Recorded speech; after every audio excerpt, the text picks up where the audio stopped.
Sports. We are Black Horse. We are Florida. Que el que ha recibido José Ureña está después.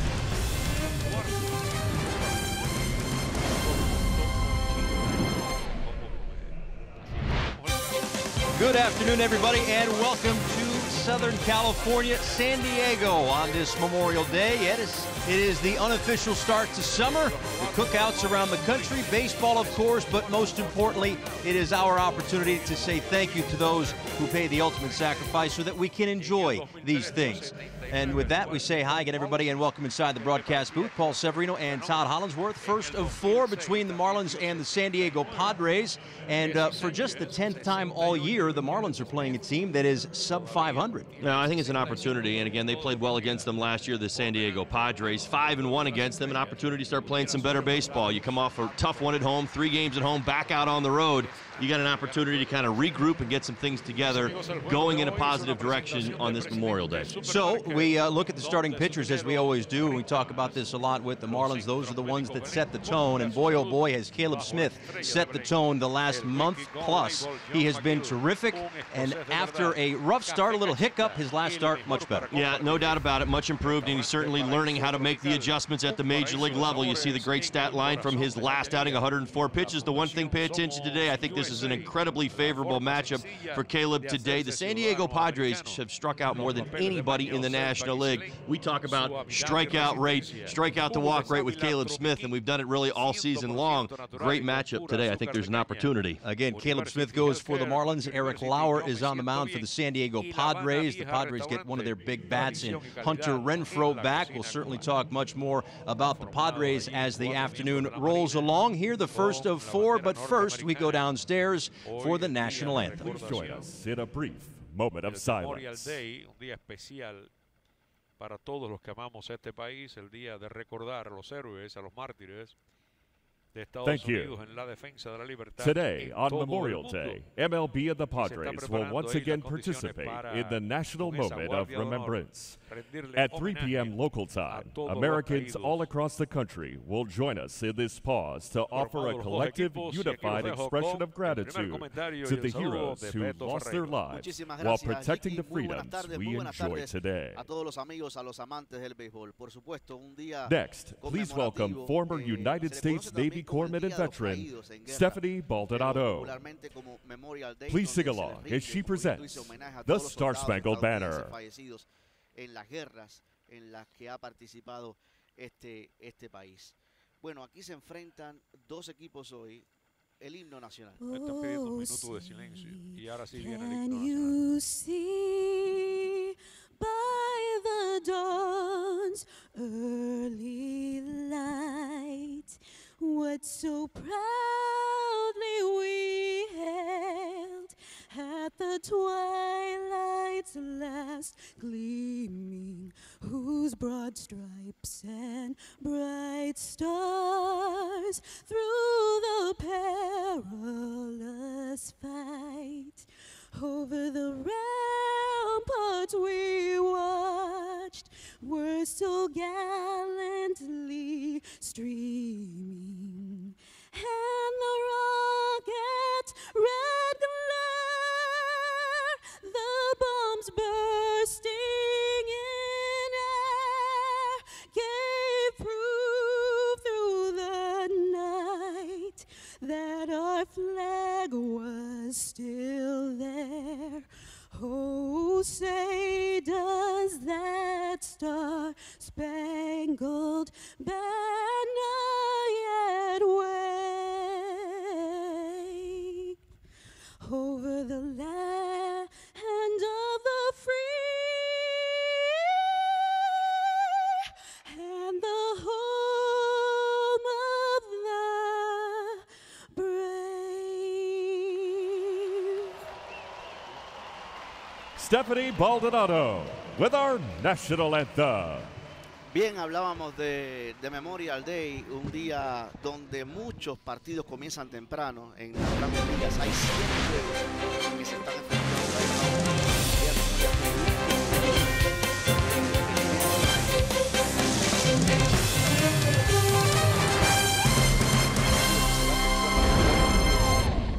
serie de 3 desafíos por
Memorial Day. There's so many servicemen and women who have paid the ultimate sacrifice to protect our freedoms, and that is something that the Marlins are very grateful for. To be honest with you, I mean, there's a long history in my family of service in the military. My dad, after he got out of the military, was in law enforcement for a long time, so I have maybe a small glimpse, I guess, of what that looks like for them. But the truth is that I really can't even really understand the sacrifice that's being made even now around the world that I'm oblivious to. The freedoms that are being protected for me, that I'm really blind to, and so to consider the privilege and the blessing that it is for me to be able to play the game of baseball for a living is really something that shame on me if I ever take that for granted. I'm extremely grateful, getting to play America's pastime on a day like today. Just like you said, you really think about the men and women who have sacrificed so much, that allow us to play a game, on a day like today. Extremely thankful just to be here in America and to be able to play baseball, a game that I love. Yeah, I mean, it's such an honor to be able to do what we do, and obviously with the sacrifices that the people that are serving overseas, it allows us to do what we do and the freedoms that we have. So it's a great honor to get to play on a day like today. So many military connections for the Marlins. This is a day that is not only special for the players, but the coaching staff as well. When we between the Padres and the Marlins in Game 1 of a 4-game series, sunny skies, baseball, we are ready to go as we get first pitch underway here at Petco Park.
Diego, Marlins and Padres, first of 4 on this Memorial Day. So glad that you're with us.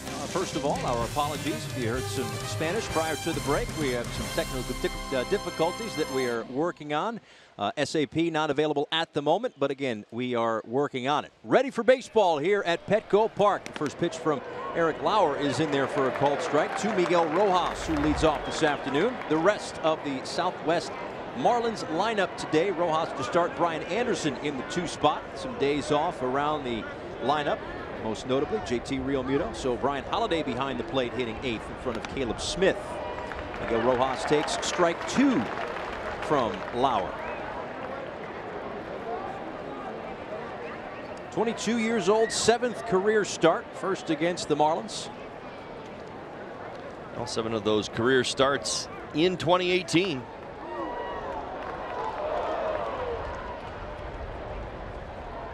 See the numbers, 6.67 ERA, 27 innings.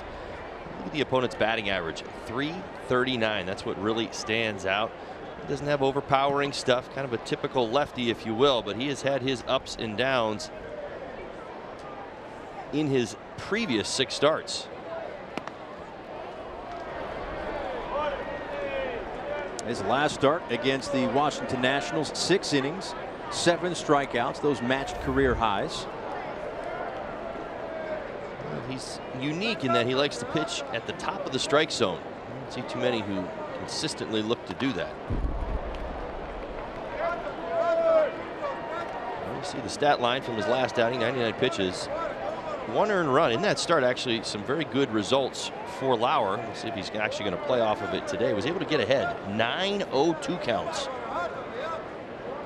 he was throwing strikes. That fastball command has been an issue for Lauer early in his career.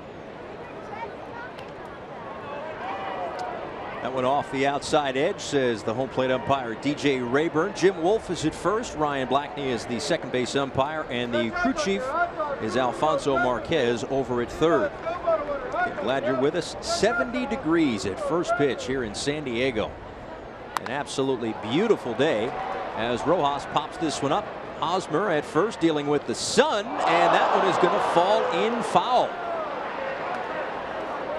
Not many clouds in the sky, so a very bright afternoon here in San Diego. Well, it really seemed like Hosmer had a good idea where this was going to be. Was under control the entire time until about the last 10 feet as the ball's dropping, and then you see the panic. He was actually making his way to where the ball was coming down. He had it pegged, but unable to make the catch. No eye black, no sunglasses, no flip down shades. Had the glove to shield from the sun, but didn't work. Sounds like an indictment.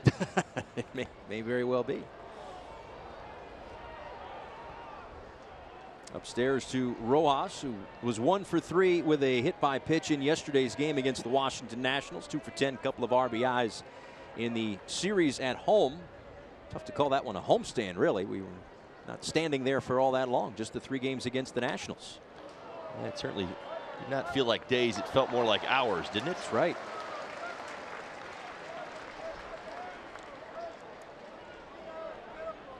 Don Mattingly has the bunch ready to go today. Again, a 3-game sweep at the hands of the Washington Nationals, and a lengthy road trip that begins today. Again, the 4 in San Diego, 3 in Phoenix against the Arizona Diamondbacks, and then a day off, and then off to St. Louis to face the Cardinals.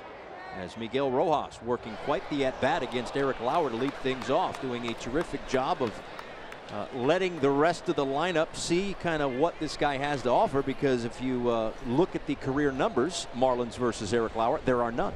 That's exactly right. No history really between either starter and the opposing offenses. For Miggy Rowe doing a nice job here in this first at bat. At the bottom of the strike zone, 92 miles an hour. All right, let's get you the AutoNation scouting report of Eric Lauer for this afternoon's ball game.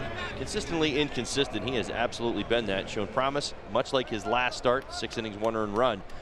We'll get this. He's also given up 4 earned runs or more in 3 of his 6 starts. So he's had a rough go of it. Hot zones, big problem. He's been up. The fastball command has not been consistent. How about this? The 4-seam fastball batting average against 359. He has been hit hard here at Petco Park as well.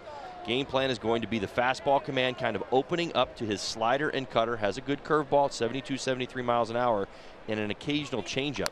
Not overwhelming. That's Anderson with a base hit down the left field line and into the corner.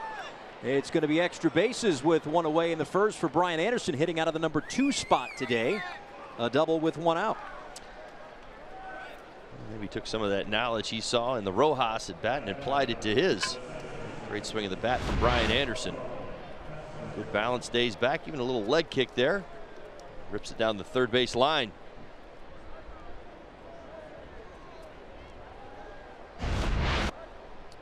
Well, prior to the double for Brian Anderson, we apologize for some language that got picked up by our on-field microphones. But a runner on second and 1 out for Starlin Castro.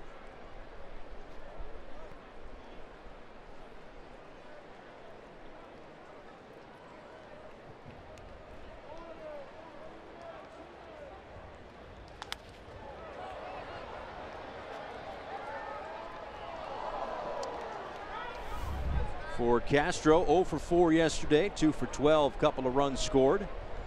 Those numbers against the Padres.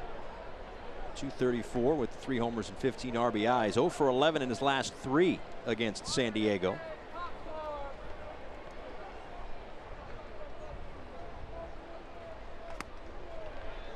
Well, I think going up against Lauer today, really for the Marlins, you're thinking middle of the field, maybe even to the pull side. That fastball command just has not been consistent enough, or even for the Marlins to trust it first time through the lineup. But he's not overpowering or overwhelming. The numbers tell you that you can sit back a little bit longer, see the ball out in front, and react. Seen through 3 at bats already, a couple of pitches at the thighs and higher.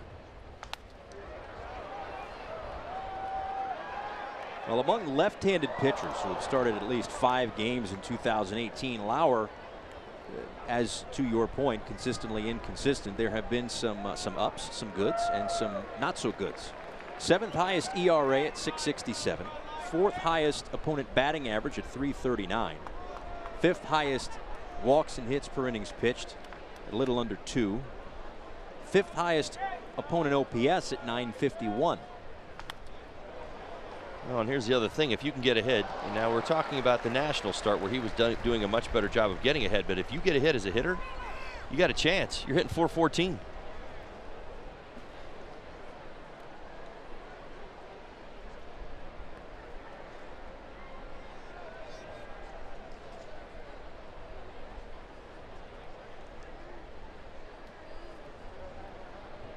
The 0-2 to Starlin Castro is a line drive base hit into left center field. Freddie Gonzalez waving around Brian Anderson, and it's a base hit and an RBI for Starlin Castro. The Marlins are on the board, 1-0 in the first.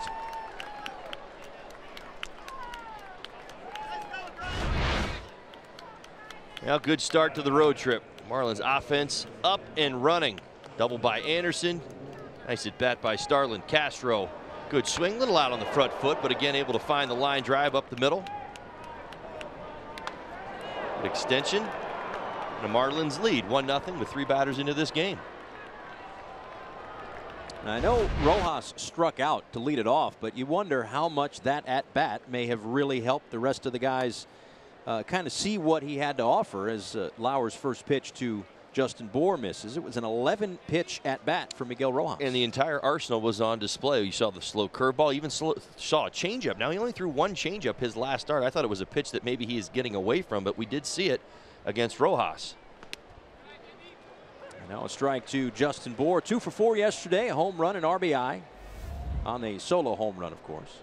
2 for 13 on the homestand in the series against the Washington Nationals. Well, that first home run meant something, though. It was his first against a lefty.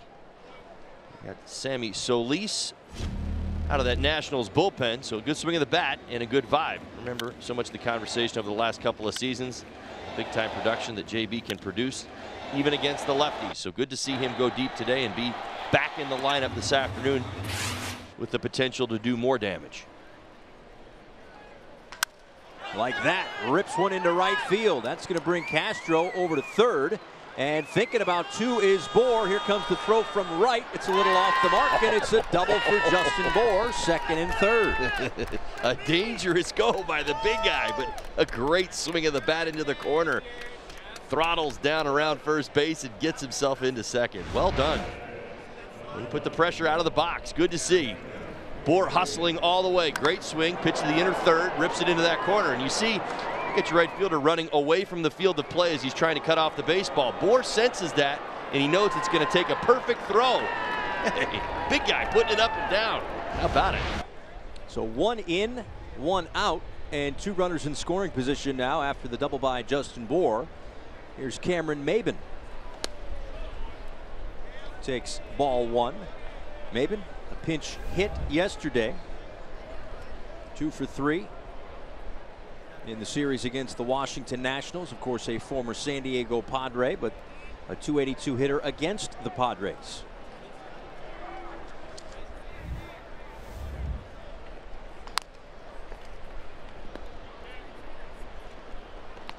Let's get you the Padres defensively, brought to you by the Padres. Here you go. Renfroe getting the start in left field. Margot in center. Reyes in right. Villanueva, boy, he's catching everybody's attention. Young man doing a nice job over at third base. Galvis from the Philadelphia Phillies right now. He's a Padre. He's at shortstop.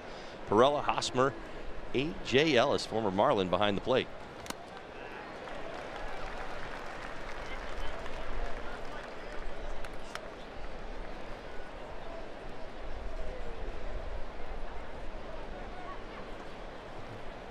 Ball and 2 strikes to Cameron Maybin. Castro off of third, Bohr from second. And Maybin pops this one up behind home plate. Quick look by Ellis. And a nice grab in the seats.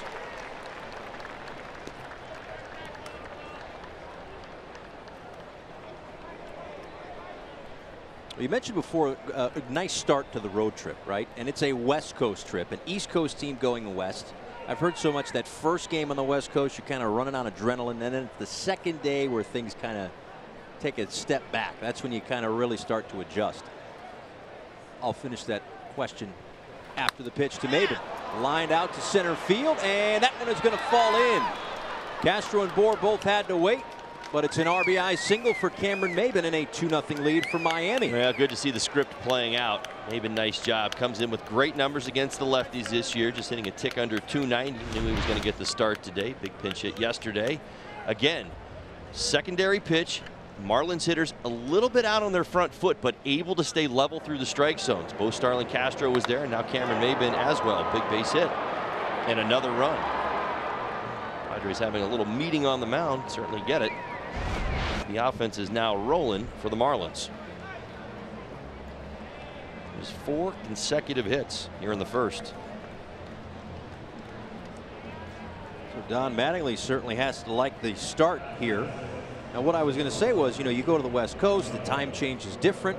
Most of the time, you go west, and the game is at 10 o'clock Eastern time. Body clock's a little off. That's usually the time games are ending. But here, an afternoon game to begin. I don't know about you. I woke up, didn't know what time zone I was in, didn't know what time it was, what time the game was. You just kind of get up, you roll out of bed, you go to the ballpark. All right, here we go. Well, I think there's some favorable circumstances just playing into, obviously, today Memorial Day.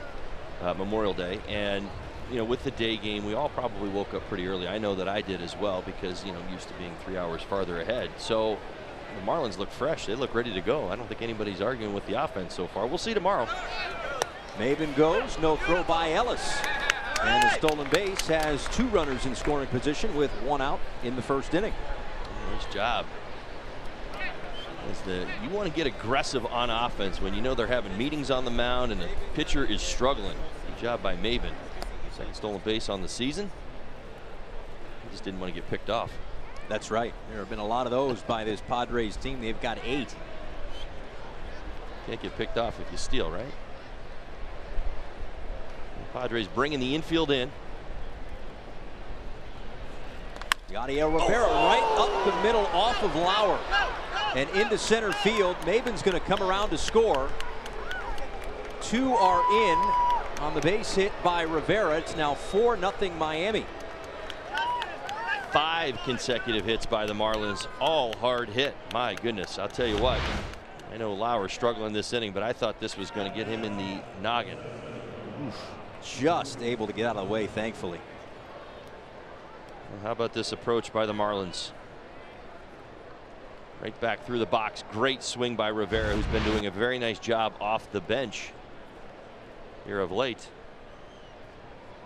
A 4-run first inning and still just 1 out. Inside to Lewis Brinson. The second and third RBIs of the season for Yadiel Rivera.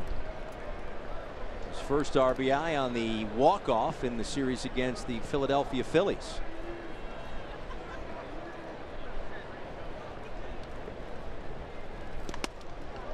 We ran out some of those numbers on Lauer, and they're starting to grow. 27 innings now, 27 and a third. It's only gotten 1 out today. 44 hits allowed. That whip is climbing. It came in at 193, now up over 2.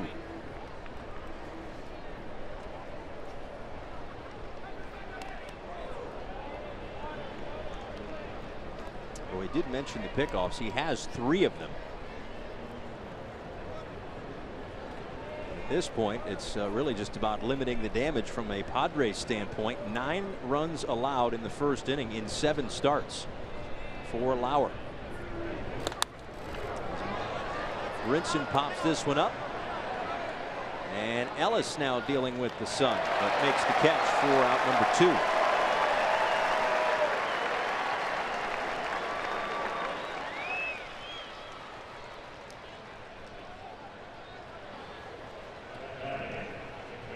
Robbie Erlin up for the San Diego Padres.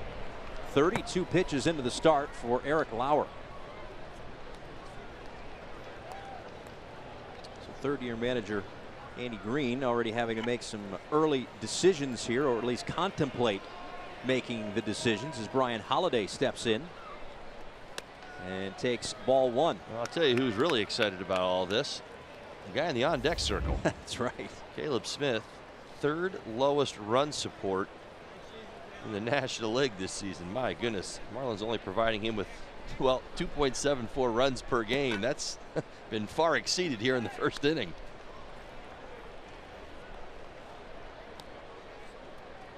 Again, 6 innings and 7 strikeouts, matching career highs in the last start for Lauer. 10 runs, 13 hits in 7 innings combined in the previous 2 starts for this young man. As Holiday rips one foul down the left field line. It's 1-1.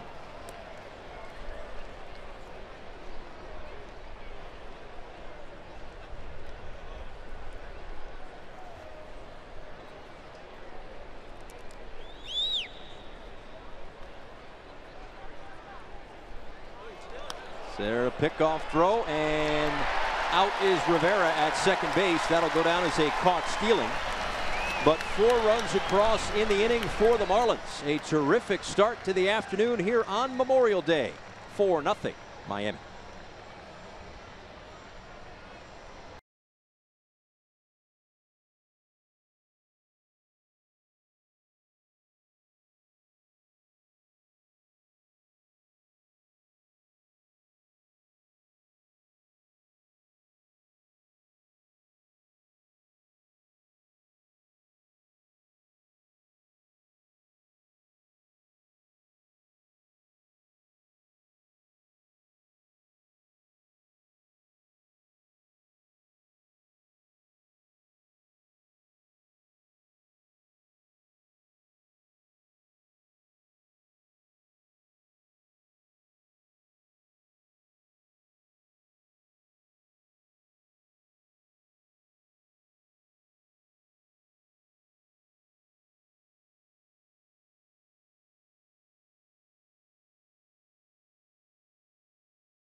Terrific start for the Miami Marlins, a 4-run first inning.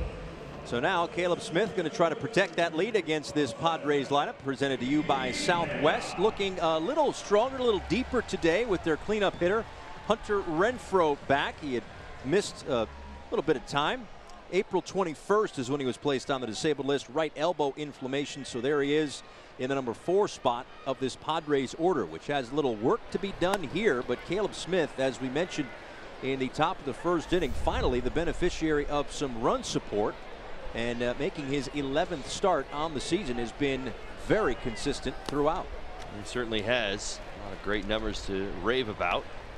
He's 2-3 with a 4.18 ERA, 5 road starts this season. How about a 179 batting average against? I mean, his peripherals are absolutely outstanding. You look across the boards, coming off a good start against the Mets at Citi Field, career high in pitches thrown. Lefty's hitting a little bit higher, 263. Righty's just 165 against Caleb Smith. So the four-seam fastball, the slider and change.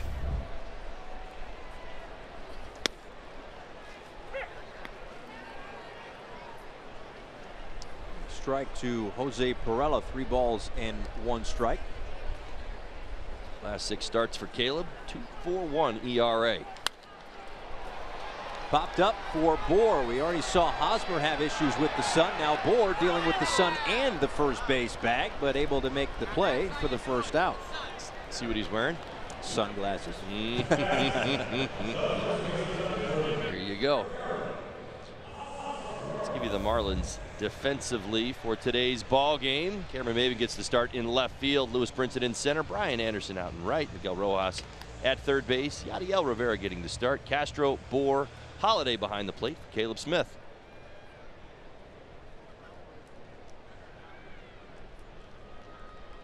Here is Eric Hosmer taking a look at the ball just above the top of the zone. 1-0. Hosmer, the big offseason signing for the San Diego Padres this year. Inked an 8-year, $144 million contract. A Miami guy, born in South Miami, went to American Heritage. 3rd overall pick by the Royals in 2008. Testing the free agent market this year and landing in Southern California. Now sends this one out to right field. Anderson is there to make the catch, 2 away.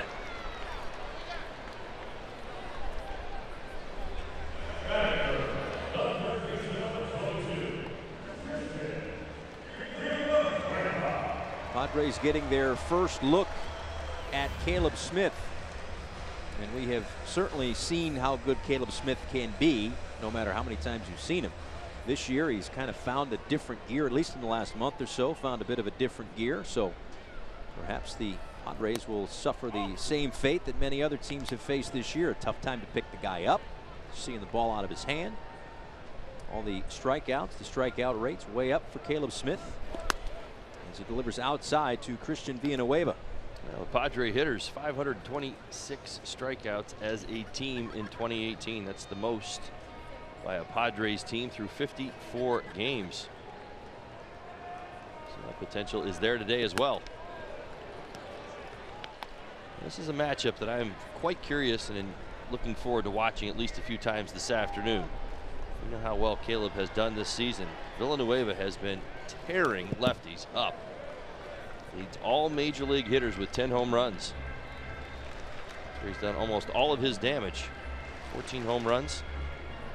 Second in the National League with 10 of those against the lefties and only 50 at bats.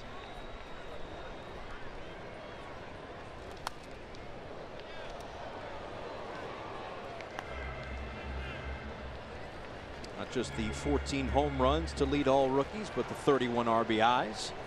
He's second in extra base hits among rookies with 21. So 2 pretty good rookies on display for this 4-game set between Villanueva and Brian Anderson. He fouls another one back just below us. Still 2-2. Yeah, we're here for 4 days. You need to be on your toes. I think you're going to get a foul ball. This is the one? Yeah, I think it might be here. So I should move the coffee so that it doesn't spill on my devices and paperwork? Yeah, you definitely don't want that. This is going to be your spot. All right. Just so you know. Moving the Java. Got a sense. Got it. Right there. Here we are. Right up there. That's us. Prime catching position up here. Villanueva works the walk. First base runner this afternoon for San Diego. Again, a beautiful day in San Diego. 79 degrees, 80% humidity, 17-mile-an-hour wind. Something tells me that the next stop on this trip, the temperature is going to be a little bit higher. When we get to Arizona, already looking at forecasts in the hundreds. Sure. 101. They say it's a dry heat. Yeah, no humidity. Not like Florida. I've been in there in November. And it's beautiful. It's 80. I have not yet seen, I don't believe, a 100-degree day in Arizona to really justify whether or not it's a dry heat or not. But I don't think you could ask for a better day than what we've got here in San Diego. Hunter Renfroe off the end of the bat. Little squibber to first. Bohr will step on the bag himself. Caleb Smith works around the 2-out walk with a 4-0 lead.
And Todd Hollinsworth with you, a 4-0 Marlins lead. Brian Holiday back in the box. He was up when Yadiel Rivera was caught stealing to end the 4-run first inning.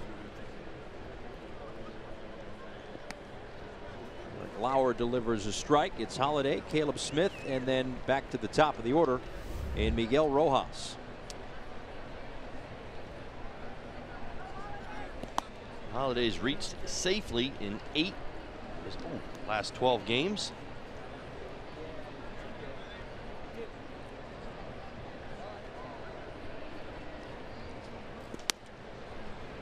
A very nice start to the afternoon here for the Marlins. After the strikeout of Rojas in the first inning, 5 consecutive hits, putting 4 runs on the board against Lauer.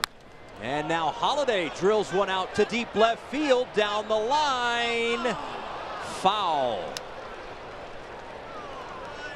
He has been measuring it up. Go back to his last, well, same at bat last inning, right? He launched one near the upper deck, a little bit farther foul. This one a little bit closer to the foul line, just missing a home run.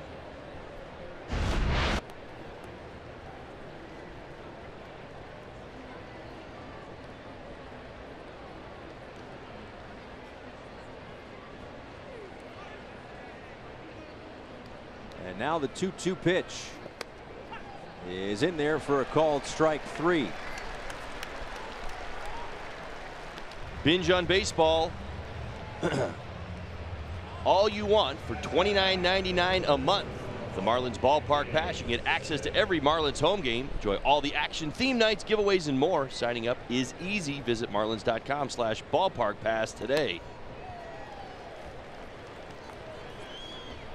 Caleb Smith swings through the first offering from Lauer, 0-1.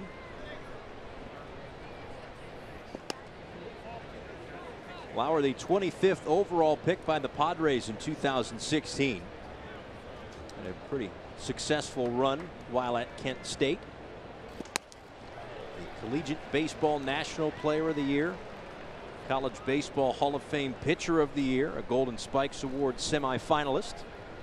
And again, is a 2016 draft pick, already up with the big club here in 2018.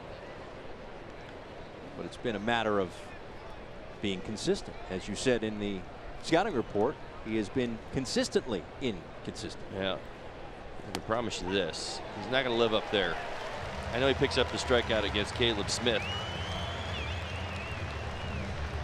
Unless you're bringing the elite velocity, 95 plus, really even going higher than that, 97, he's going to have to start to understand how to get the baseball down in the zone.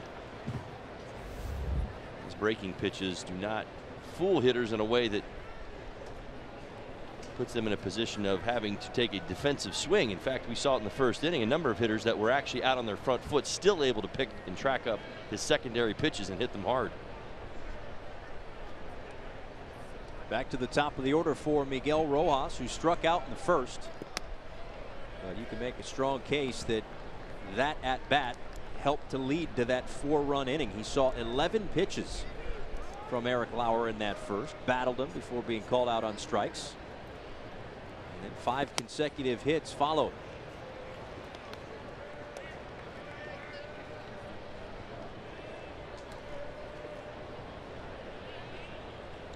They're doing a nice job. Those 11 pitches he saw his first at bat really set the table for everybody behind him.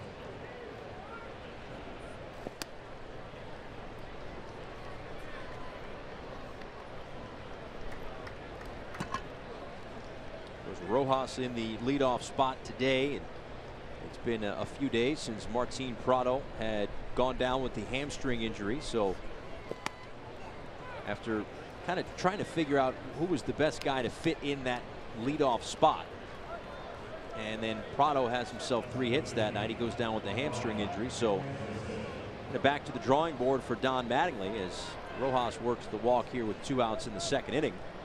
And we have seen Miguel Rojas in that leadoff spot already a little bit this year. 3 times as a leadoff hitter, 12 times as a number 2 hitter. So at the top of the order in 15 games this year, as Brian Anderson swings at the first pitch, sends it out to right field, and Franmil Reyes puts it away for out number 3. 4-0 Marlins, middle of the second.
Memorial Day, the unofficial start to summer, but it means so much more, and spending the next 4 days in this military city on this holiday. A perfect opportunity to say thank you so much to those who paid the ultimate sacrifice for our freedoms of this country and the families left behind. Franmil Reyes swings at the first pitch, sends it deep to left field, and that one is gone.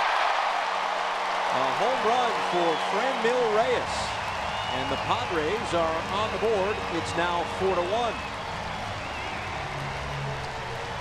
Second home run of the season for Reyes. Tell you what, first inning was early indicators of what the Padres want to do against Caleb Smith. It's be aggressive early in the count. Seen some very, very aggressive swings, and well, hello to the second inning. It's the first pitch, and there it goes.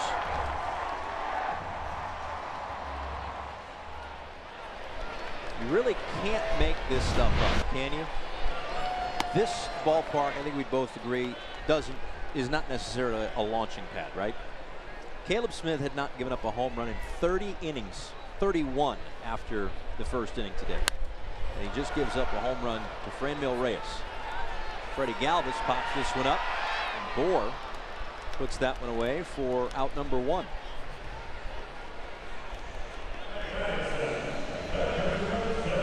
Well, 6 batters into the ball game, 21 pitches. What does that tell you? The San Diego Padres team wants to be aggressive against Caleb Smith. I'm sure they're aware of the numbers and what he's been doing lately. I mentioned the 2.41 ERA over his last 6 starts, 2 earned runs or fewer in 5 of his last 6, and the ability to strike hitters out. This Padres team has done quite a bit of striking out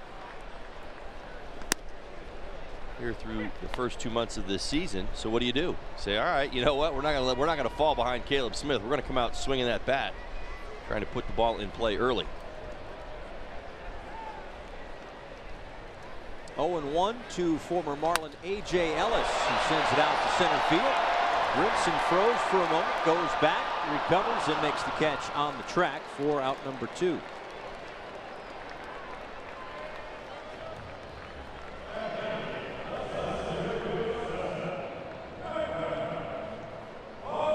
Hey Marlins fans, now you can stream games live on your mobile device with Fox Sports Go, presented by T-Mobile. Download the app and take Fox Sports Florida and Marlins baseball wherever you go. I'm guessing at home, Marlins fans, you've probably noticed it seems to me that the ball's carrying just a little bit today. You watch both Brinson and Maybin. I know the one ball that went out to left, but I was watching Maybin, who doesn't typically drift. I mean, both very, very good outfielders really get to their spots well. Brinson had to move late as well as Maybin. I wonder if the ball is jumping just a little bit more today than it normally does.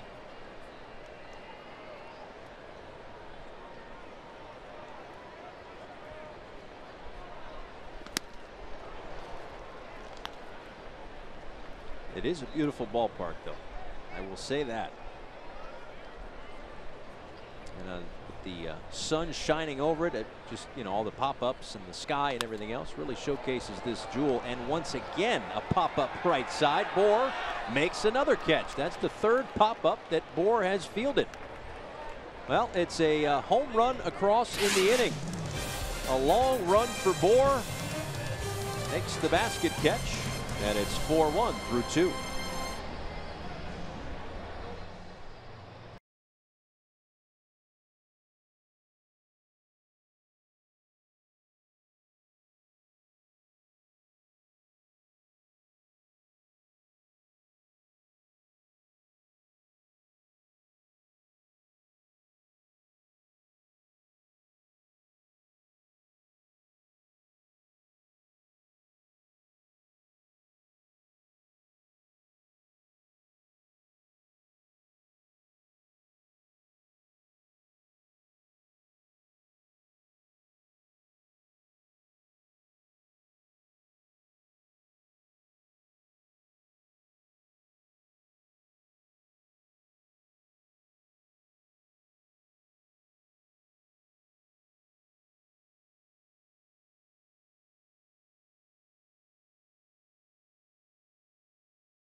and Padres.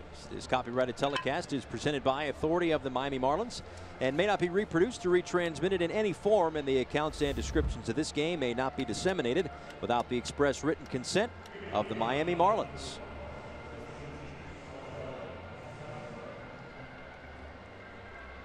One of the first mile markers along the way of a baseball season. A little after 50 games played, roughly a third of the way through. This is kind of the point in time where a lot of teams start to kind of take that first evaluation of how their season has gone.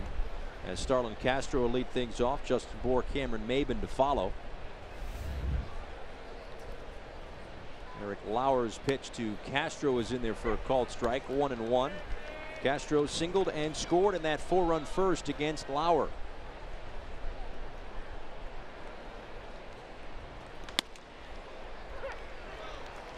I'm sure that the overall record, and we talked about this last couple of days, the overall record is not great for the Marlins, right? They would certainly like to have more wins along the way, but if you look at the last month or so, the pitching has been solid, and it has kept them in a lot of ball games. There have been a few that have slipped away. There's no use in hiding from that, shying away from it, but they're playing about .500 ball over the course of the last month. Agreed. And listen, I wouldn't say this as an excuse. I think this is just merely stating the obvious. This is only their 10th game against a team with a sub .500 record. So they're playing some of the best teams in the game of baseball. Listen, we all know what happened this winter and certainly know where they're at. They're getting better. So is Castro down the line. This should be extra bases. A leadoff double here in the third for Starlin Castro. He's got 2 hits today. 11th double on the season for Starlin Castro. It's been a fun afternoon for the Marlins bats, I'll tell you what. Great swing there. Got a pitch he likes. Out away, get the arms extended a little bit more down the middle of the plate. Rips it into that left field corner. And here they are in the 3rd inning looking for more. Team leading 16th multi-hit game already for Starlin Castro. We're only in the top of the 3rd. Here's Justin Bour, had a double in the 1st, and he takes a strike. You know, we looked at the schedule going into the season. You looked at April, right? We kind of focused on April. How's the season going to start? You had the Cubs, you had the Red Sox, you had the Yankees, you had the Dodgers, among others. And you thought, well, April is going to be fun in one sense or another. But now, as the season has continued to move off the glove of Lauer and redirected to Galvis, who's able to make an off-balance throw and retire Bour for the first out. Over to third goes Castro. Well, if you're a fan of the Marlins and you're a fan of National League East baseball, you've seen Freddie Galvis for a lot of games over the last few seasons. He's done this a number of times with the Philadelphia Phillies. Now with the Padres, he is a talented shortstop, good defender, and you're right, a little redirect there off the glove of Lauer. Probably felt there wasn't going to be a play. How about Galvis? All in one motion. Now the infield in for Cameron Maybin, who had an RBI single in the 1st inning.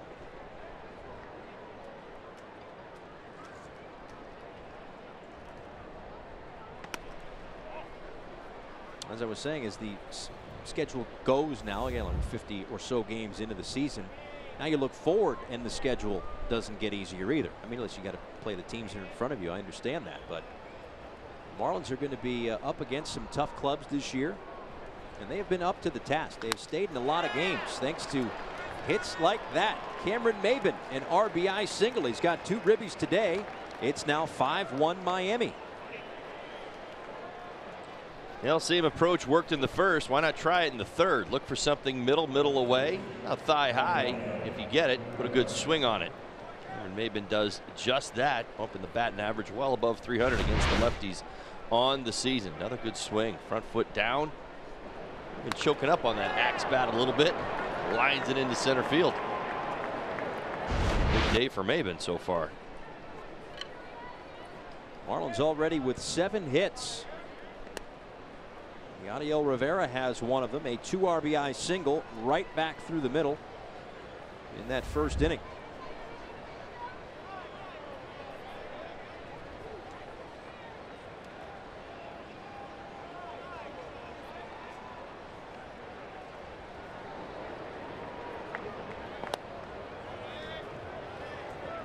1 out in the third and halfway to their season high in hits. They had 14 hits a couple of times. They've already got 7 through the first 14 batters today. Well, the Padres bullpen is up and running once again.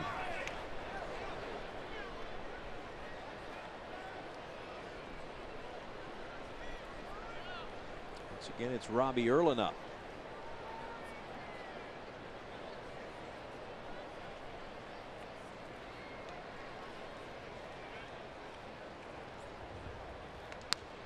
Another check on Maybin. Mentioned the 3 pickoffs. I know it's a different angle from up here, but you see why he's got the 3 pickoffs this year? Well, from what I've seen, and again, I haven't been watching too terribly close, other than the throws over, is that he kind of does a nice job of blending the two. There isn't a separation between the move to first and his move home, although you did see a little short, quick variation right there on that throw. Meaning when he picks that front foot up and he comes home, it looks eerily similar to when he picks his front leg up, and he kind of, well, without getting too technical, hangs in that he didn't cross over his line, his back leg. It's a lot of times a tough read. So as a base runner at first base, you've got to read balance. And you see Lauer come set and lift that front side up. So now he's getting ready to either throw the ball to first base or go to home. At some point, his weight has got to come forward. It's got to come down the mound, or it's got to come towards first base.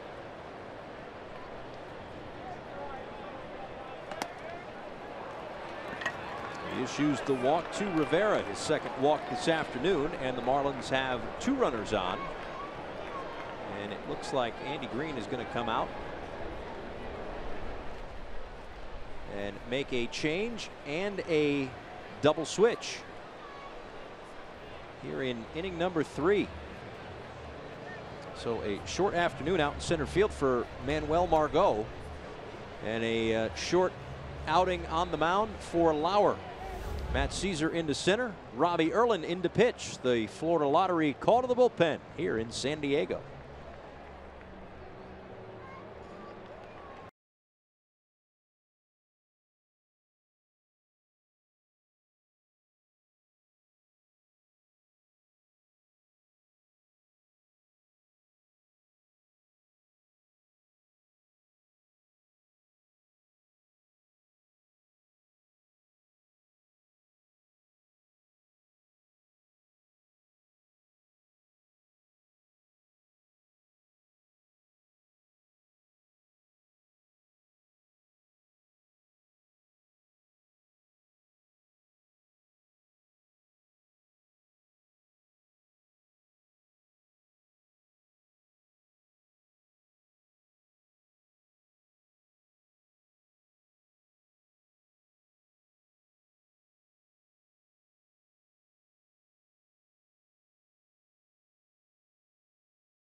With the Marlins up 5-1 and 2 on here in the third. This call to the bullpen is brought to you by the Florida Lottery. It's good to have options. That's why the Florida Lottery has 70 unique scratch-off games. So add a little play to your day with these new games. The Florida Lottery, it's your ticket. Claim it. Must be 18 or older to play. Play responsibly. Matt Caesar, part of the double switch, out to center field.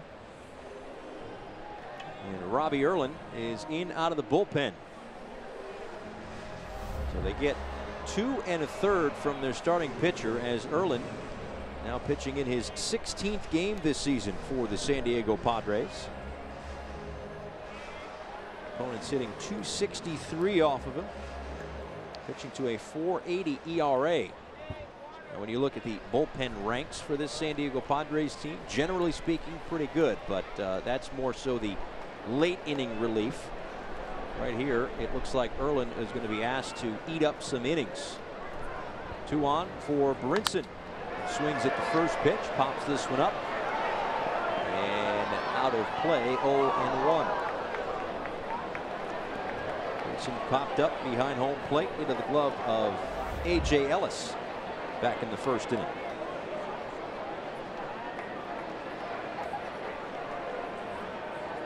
Mentioned the 16th game this year for Erlin. He's also started a couple.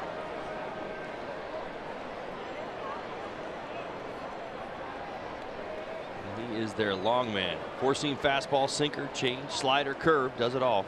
Doesn't throw too hard. 90-91. Right back to him. He hits the one at second, and the relay throw gets Brinson. So out of the bullpen to roll a double play ball. But the Marlins score another on the base hit by Cameron Maybin. 5-1.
For Caleb Smith. 5-1 as we go to the last of the third. Time for your Toyota Inside Look.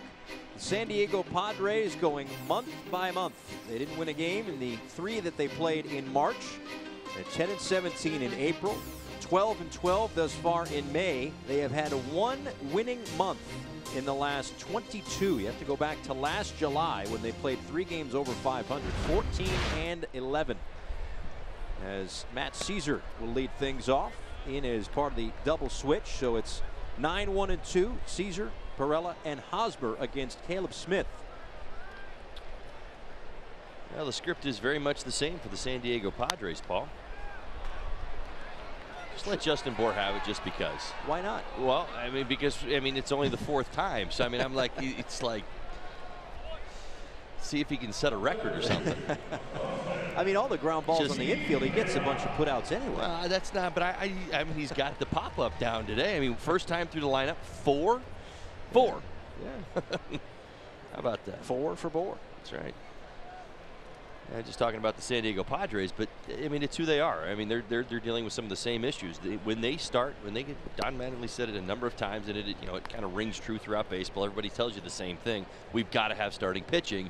Well, listen, the San Diego Padres, very much the same thing. They've got issues on offense, got a few guys that can do some things, but for the most part, they've got to pitch to win. Is it going to be another one for Justin Bour? No, it's going to be Starlin Castro right up against the line. Another pop-up, 2 away. The next all-you-can-eat Saturday is June 9th when the Marlins take on the Padres.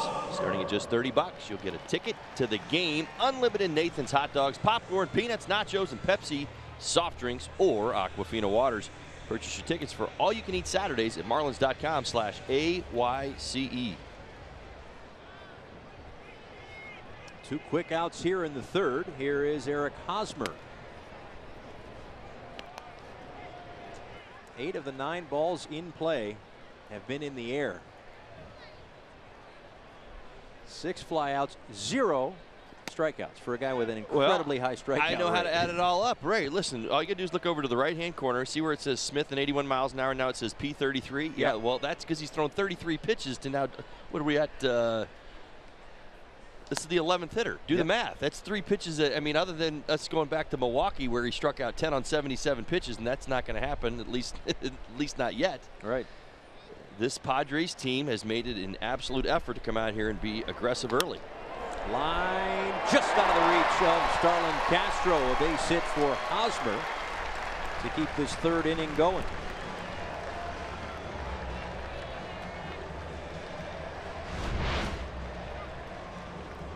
Hosmer fights it off.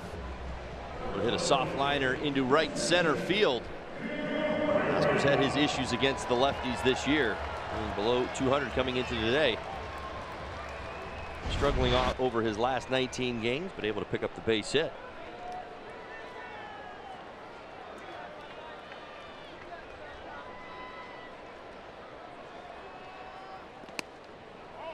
Ball 1 to Villanueva, who walked back in the 1st inning. The only walk today. That's a pretty good example here of what this young man can do. Villanueva, 10 home runs. Look at the names he's hanging out with. Mookie Betts, Giancarlo Stanton. In fact, not hanging out with them, he's out in front of them against the lefties. That's right, 10 home runs. Caleb Smith got to be very, very careful here in this situation.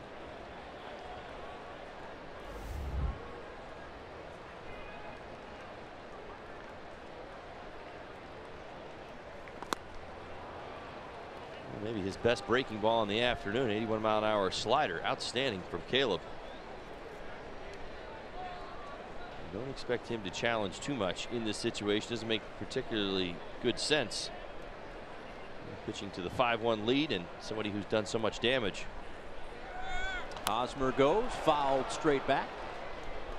Are you ready? Yeah. It was just about 15 feet down to my right, you know. Your moment in the sun almost was upon you. I think you were looking down. No, I saw that one. I tracked it. Tracked it. Watched it all the way into the catcher's glove like you guys do in the spring. All right.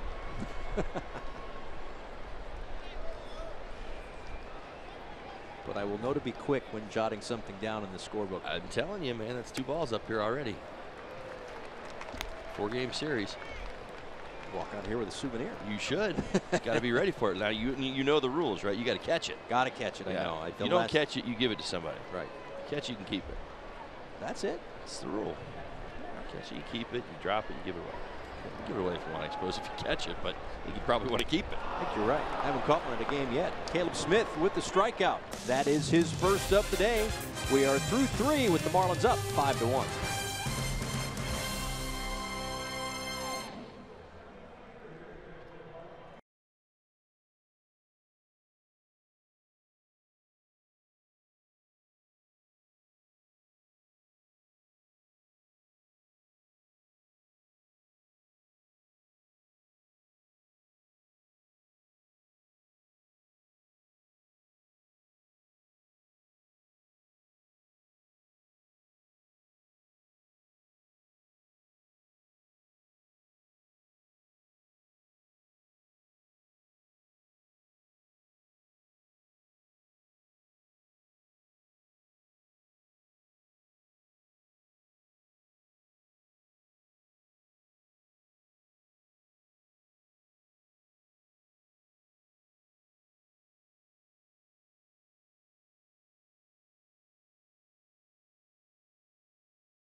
5-1 the score, top of the 4th inning. Paul Severino, Todd Hollingsworth, Jessica Blaylock along with you on this beautiful day in Southern California. A 5-1 Marlins lead as Robbie Erlin, who finished the 3rd, is back out for the 4th, and again figures to be eating up some innings this afternoon, as Eric Lauer did not last long. 2 1/3 innings, 7 hits, 5 earned runs, walked a couple, struck out 3.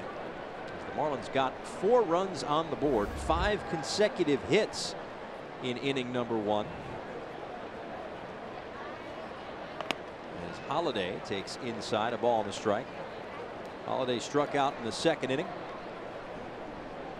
after hitting one a couple of feet to the left of the foul pole off the Western Metal Supply Company building in left field. One of the beautiful new features, one of the beautiful features of this ballpark. Opened in 2004.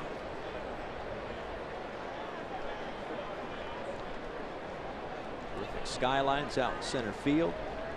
Weather's usually pretty good, from what I hear. So,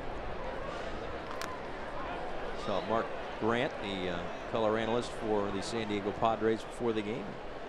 Welcome to America's finest city. Hard to argue. Beautiful here. Well, he's clearly opinionated. Miami. That's America's finest city. There you go. Holliday again down the line, but foul. That's his 3rd crack at it down there, I'm telling you. It's close.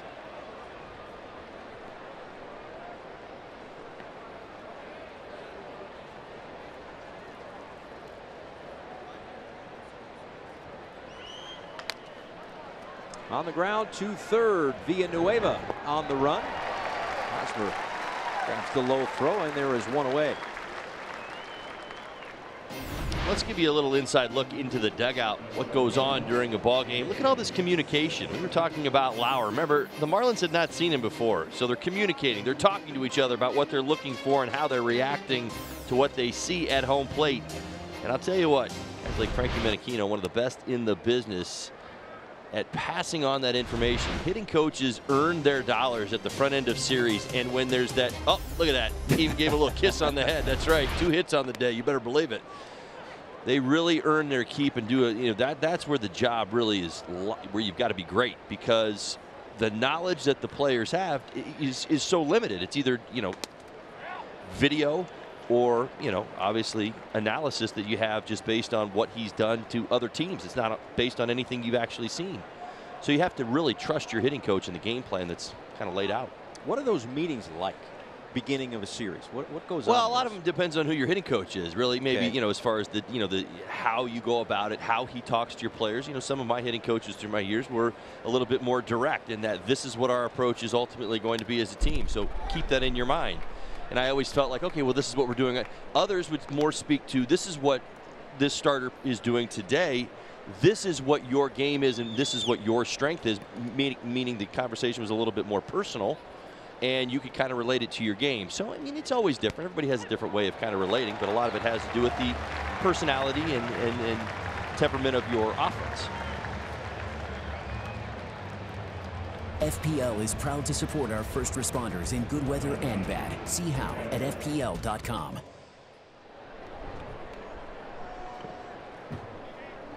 Back to the top of the order, Miguel Rojas. A strikeout in the 1st, a walk in the 2nd.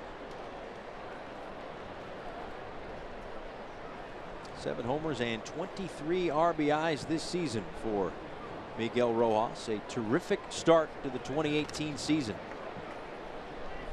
Huge jump in power. Again, had just the 4 home runs in his career before the 7 this year. I think that foul ball got a piece of A.J. Ellis behind home plate.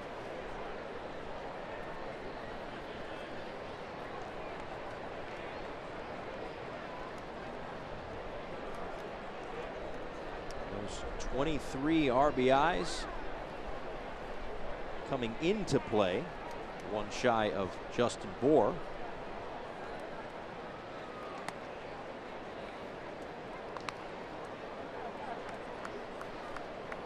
I know sometimes your long guys are your long guys. You don't really kind of always get to kind of, put your bullpen together away in such a strategic manner. But, looking at Erlin's arsenal and obviously reading a lot of the numbers that, that I've been looking at here, he's very similar to Lauer. See if the Marlins can do anything about that. I don't think a whole lot has changed. Really, velocity's nearly the same. Does have the big curveball, a little bit of a slider, where Lauer has a little bit more of a cut fastball. Excuse me, cut fastball as opposed to the slider.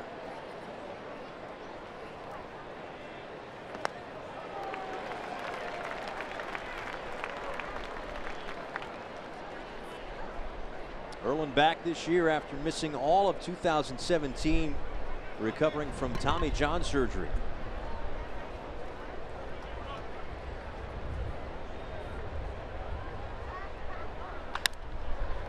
Grounded to Villanueva.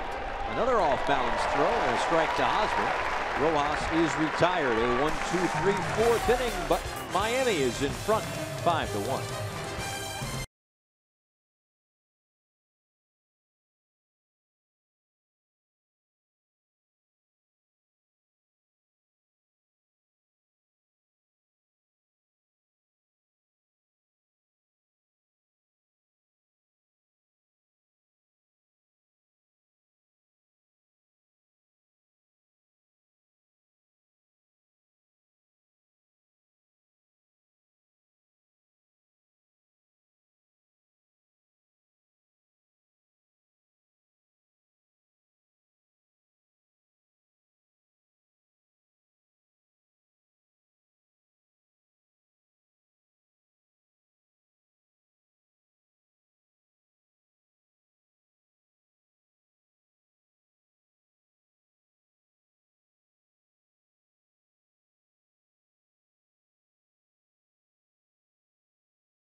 Marlins baseball on Fox Sports Florida is brought to you by Southwest. Transparency, low fares, nothing to hide. By WB Mason.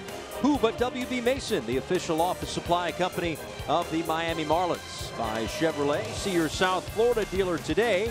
And by your local Toyota dealer, Toyota, let's go places. Holly, I'm surprised you haven't complimented me yet on how great camera work I did watching and filming you surf earlier this morning. It's not me. That was, I thought that was you. That's not me, no. No? Absolutely not. Why not? There's sharks in those waters. What, you've got these Southern California ties. Nope. You know how to surf? You're wrong about that. I don't go on the ocean on either coast. You did have I do enjoy the beach, but I'm not a big fan of that water. The water makes me nervous. You did have a good line this morning. So I woke up yesterday, I looked to my right, I saw the ocean. Woke up today, looked to the left, I saw the ocean. The other side. That's right. So that's not day. You? No, it is not. Certainly. Didn't pack my wetsuit. Wetsuit? No, didn't make the trip. All right. Just happy I knew what that was. Well, I like this. So far, the Marlins doing a fantastic job. Up 5-1 here, bottom four. Aaron Smith back on the bump.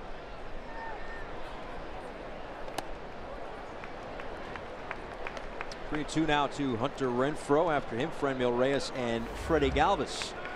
Marlins Live pregame show on the air tomorrow, presented to you by your South Florida Honda dealers. 9:30 Eastern Time. Craig Minervini, Jeff Nelson from the field here in San Diego as we preview the second game of this four-game series.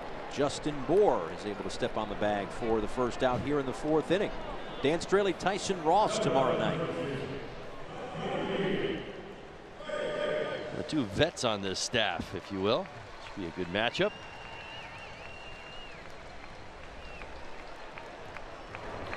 A hit to Hosmer and the home run to the man digging in right now, Franmil Reyes.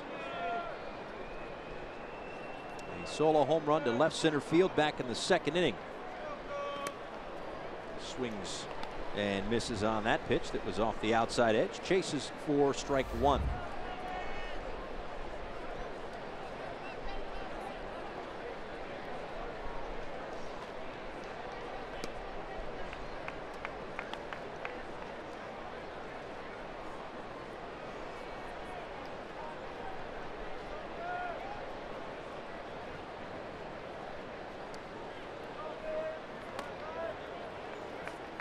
Reyes began this season at AAA El Paso, hit .346 and a .442 on base percentage, .738 slugging percentage, 14 home runs.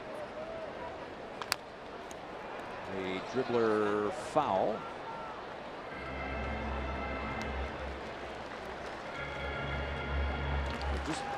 Just looking at him, you can tell he's probably got some pop in that bat. 6'5", 275.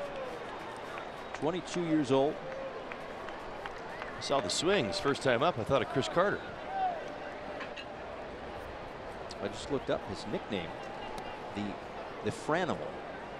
Franmil Reyes, the Franimal. I think you should walk by him during batting practice tomorrow and call him that. See what he says.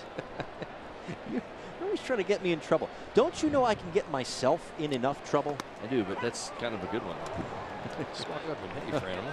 Called strike three, and that's 2 strikeouts for Caleb Smith. Time for the showstopper. Out to Pittsburgh. Second inning, in Anthony Rizzo. Second inning, Anthony Rizzo to right center field. Part of a 7-0 Cubs win over the Pittsburgh Pirates this afternoon.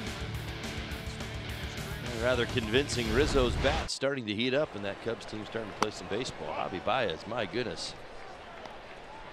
He's not going to cover off the baseball as well, along with Chris Bryant. Yeah, 7-0.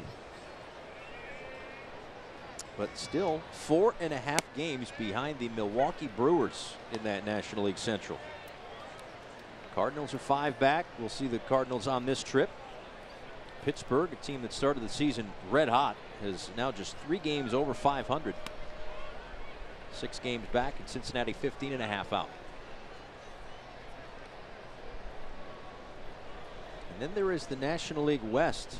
So getting a good look at a couple of those teams on this trip as well. Freddie Galvis to left field. In comes Maben, and that one is going to fall in. A fair ball that bounces into the seats. It's going to be a double for Freddie Galvis. Now this finds the Bermuda Triangle. Maben playing over, kind of lined up with second base. He's out and around. That's a bit of a misread right there. If you watch Maben, he kind of cut across the field before actually coming in. He needed to take a little bit more of a diagonal route on that ball, and I think he probably felt, based on, as I mentioned a little bit earlier in the game, that the ball was going to travel out just a little bit farther. In that instance, that ball came up well short of where he thought it would come down.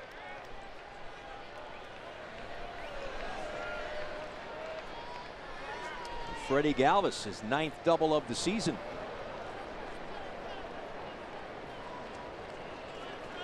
Sets up a runner in scoring position and 2 outs for A.J. Ellis, who takes a called strike.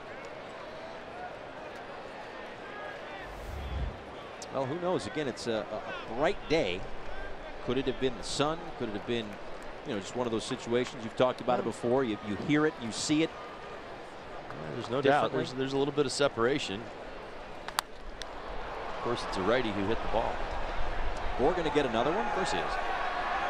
There you go. Unbelievable. Gore's been all over it today.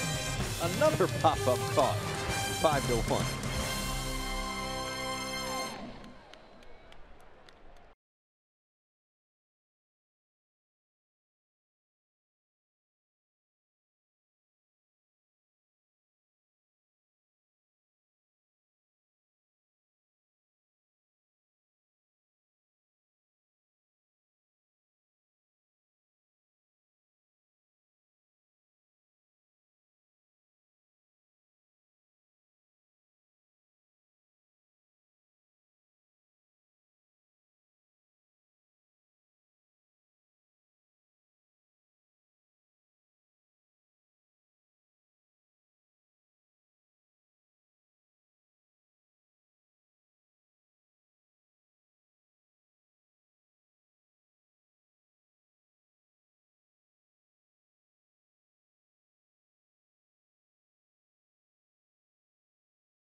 of every Major League Baseball player who has served his country. That includes Bob Feller, who was a pitcher for the Cleveland Indians. He was the first ever professional athlete to join the Navy. He did so 2 days after the bombing of Pearl Harbor and even saw action. After that, he returned to his baseball career, where he finished with 266 wins and a 3.25 ERA. Guys, he was also inducted into Major League Baseball's Hall of Fame back in 1962. Jessica, thank you very much. Yeah, of course, on this Memorial Day, we thank and we remember those that paid the ultimate sacrifice for this country and the families that they left behind. As Brian Anderson swings at the first pitch from Robbie Erlin, a ground ball to second base. And B.A. is retired for the first out here in the 5th inning. Yeah, times have changed, right? I just mentioned Bob Feller, another great ball player who stepped away from the game to serve his country. Ted Williams missed the 1943, 44, 45 season, serving in the military. And, you know, Gary Coleman's another one, of course, Broadcast Center, which we are in right now. It is amazing to think, again, how things have changed. Being able to step away from the game and still come back and play it at a high level. Broken bat, little looper over to Galvis. 2 quick outs here in the 5th.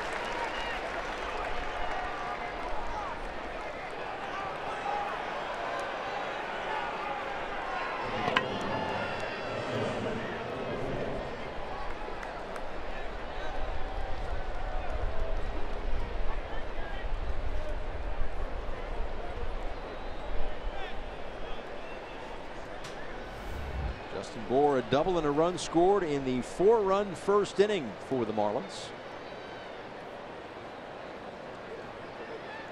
He has been quite active over at first base today. What do we count up? 5 pop-ups caught? 5 pop-ups, got a couple of put-outs himself. How often do you see P3 through half a game? It's a lot of them.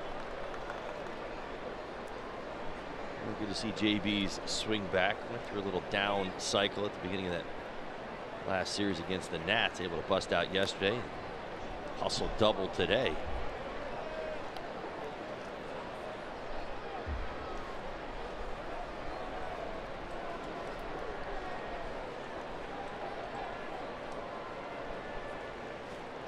The 2-1 from Erlin is smacked out to left field. And caught out there in left by Hunter Renfroe through 4.5. It's the Marlins up 5-1.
Diego, it's a 5-1 lead for the Miami Marlins. Time for the Chevrolet Prospect Spotlight. Lazaro Alonso currently at A-ball with the Greensboro Grasshoppers. 16 games this season, hitting at .381. Getting on base 45% of the time. Signed in 2016 as an international free agent. As he moved to the bottom of the 5th inning, Caleb Smith will face Robbie Erlin. And then Matt Caesar and Erlin with the ground ball to Rivera at short. One away here in the 5th.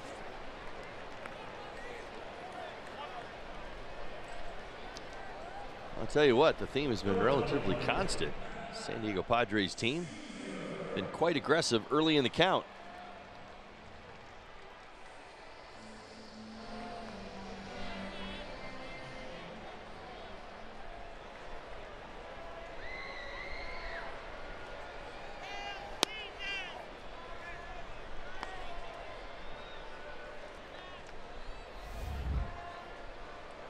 Matt Caesar came in as part of a double switch when today's Padres starter Eric Lauer was lifted after 2 1/3 innings. 7 hits, 5 earned, walked a couple, 3 strikeouts, a 4-run first inning for the Marlins.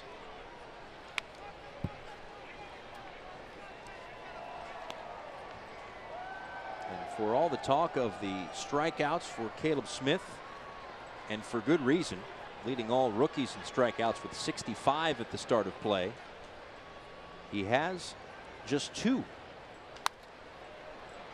As Caesar sends it out to shallow right, and Castro will put it away for the 2nd out here in the 5th. This summer, the World Cup is coming to Fox and FS1. Every match live and over 300 hours of coverage. The world's biggest sporting event begins June 14th only on Fox and FS1. Back to the top of the order for Jose Pirela. 2 pop-outs. Kind of been the story of the day.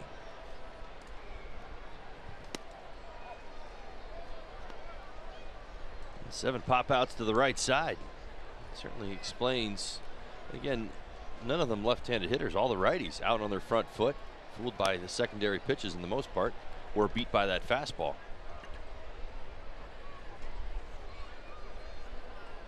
You mentioned the strikeouts. I don't think Caleb Smith cares, to be honest with you. He is in great position to go long today.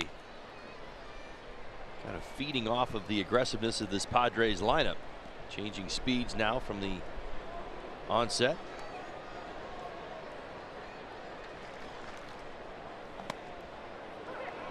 There's a strike, 3-1. Well, the Marlins have had 7 starters go at least 7 innings. Another look there at strike 1. I think Smith will give it back. 7 starters have gone 7 innings, but it was Wei Yin Chen, the first starter to throw a pitch in the 8th inning line, and caught in left field by Maybin. A quick 5th inning. 1-2-3 for Caleb Smith. Maybin able to track down the line drive.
Transparency, low fares, nothing to hide. The Cleveland Clinic, stiff joints, aches and pains. Trust Cleveland Clinic, Florida, the #1 orthopedic care in Florida. And by USAA. Join USAA in honoring our fallen heroes. The Gaslamp District here in San Diego. 5-1 the score as we go to the top of the 6th inning. A 4 spot in the first for the Marlins. And ending the afternoon rather quickly for Padres starter Eric Lauer after just 2 1/3. It's been Robbie Erlin since, as he is now back out facing Cameron Maybin, Yadiel Rivera, and Lewis Brinson here in the 6th inning.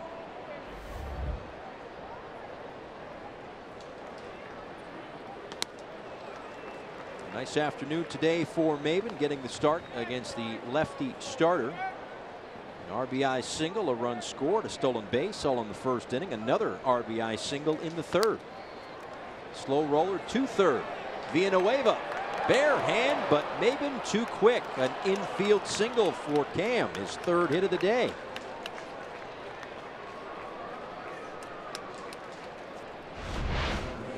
You don't care how it looks, you're going to take it, right? For Maybin, it's the start today with the lefties going. 3rd hit, slow roller.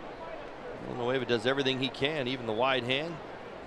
1 step and a throw. But you see the speed of Maybin. He's already got a stolen base today as well. Very, very active. RBIs, a stolen base, 3 hits. Only halfway through this ball game. And now Rivera out to right center field, but Caesar is able to track that one down for the 1st out. FPL is proud to support our first responders in good weather and bad. See how at FPL.com.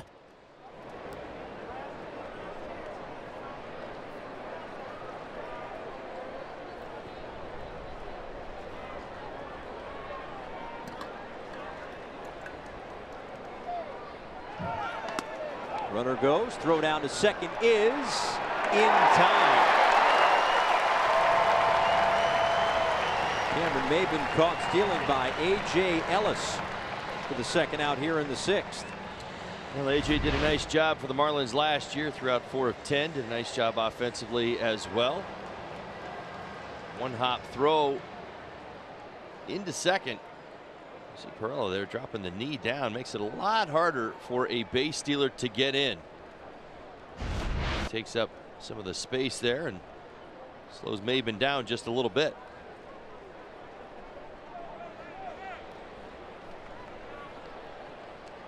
A.J. Ellis, the oldest catcher currently in the major leagues at 37 years old.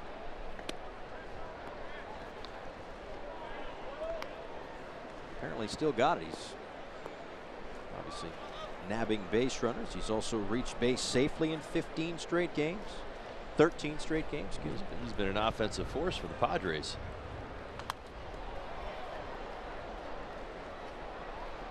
Austin Hedges out. Certainly taking full advantage of his playing time. The Padres dealing with a few injuries. They got one of their big bats back in Hunter Renfroe. You mentioned Austin Hedges. Exactly sure when he's going to return with the elbow tendonitis. Will Myers out with an oblique injury right now, expected back middle of June. So perhaps right around the time that we see the Padres in Miami. In fact, that's at the end of this road trip as Brinson strikes out. The caught stealing helps Erlin, who gets through the 6th, but it's 5-1 Miami.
military by sharing a photo or video with hashtag HatsOffForHeroes. For each post, T-Mobile will donate $1 to support veterans.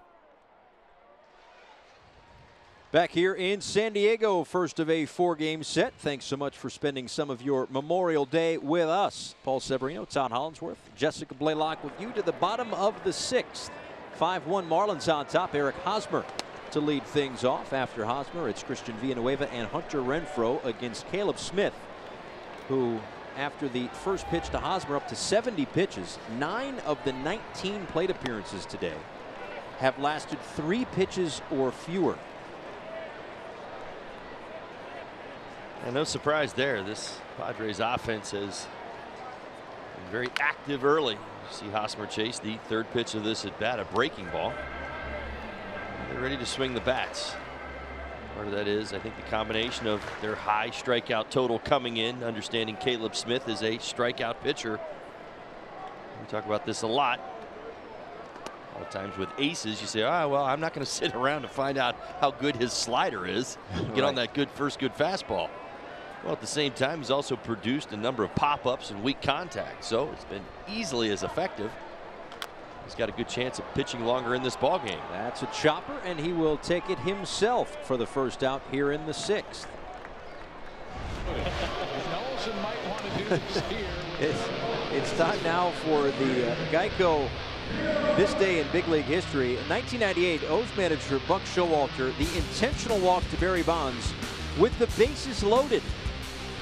And then 8 years later, hit number 715 on the same day, 8 years later, passing Babe Ruth. And that is how hot Barry Bonds was that year.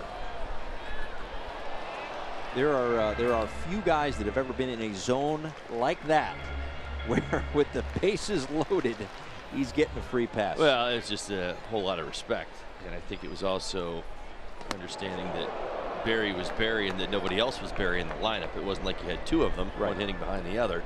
No disrespect. I believe it was my former teammate Greg Maine that was behind him and actually lined out the next at bat. So again, did what he was supposed to do, squared up the baseball and put together a good at bat, but ended up making it out anyway. And almost kind of like, see, we told you so, you know what I mean? And I'm like, well, yeah, but he lined out. Right. Yeah, in a much different sense. It's like one of those things where you're like, what are you doing? Buck Showalter, what are you doing? Villanueva out to left center field. Maybin calls off Brinson for the second out, where you kind of question the manager and say, why are you doing this? It's a little bit like, and I'm thinking of what they're doing in Tampa the last few days with Sergio Romo, starting him 4 or 5 times in the last week. On this Memorial Day, USAA honors our fallen heroes. This Memorial Day Monday here in San Diego, a terrific military city.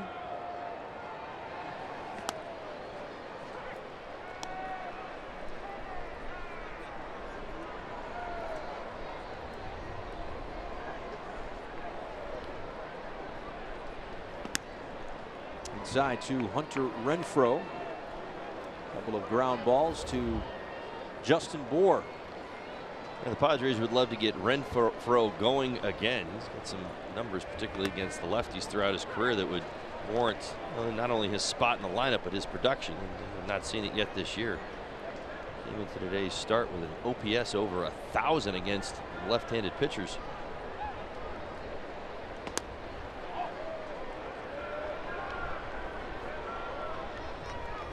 Holliday tried to present that strike. The home plate umpire DJ Rayburn said it was a little low and away. So 2 balls and 2 strikes to Renfroe, who swings and misses, and that will do it for 6 very crisp innings for Caleb Smith. 5-1 Miami.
Again, we honor the fallen on this Memorial Day 2018, thanking those who gave the ultimate sacrifice and the families they left behind. 5-1, Marlins on top as we go to the top of the 7th inning here in San Diego.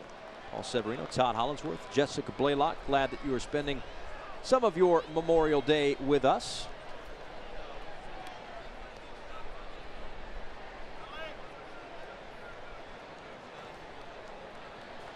Ryan Holiday to lead things off. Caleb Smith then in the top of the order. First pitch swinging for Holiday and dumping a base hit into left center field. The leadoff knock for the Marlins backstop today here in the 7th.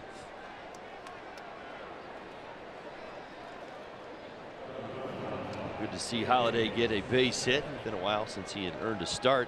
There's JT Realmuto doing a very nice job behind home plate. A lot of times that limits the number of games that you get behind home plate for Holiday. Kind of like A.J. Ellis last year. As Caleb Smith bunts that one back. Boy, Villanueva was really charging in. He was maybe 35, 40 feet away from Caleb Smith. You can get away with that if you really believe that the pitcher cannot handle the bat well enough to give you the old classic butcher boy and pull the bat back and try to take a half swing at it. Like that? Like that. But what you're trusting is that he's not going to do it. And part of that's on the pitcher as well. Not the pitcher hitting, the pitcher throwing. Pitching.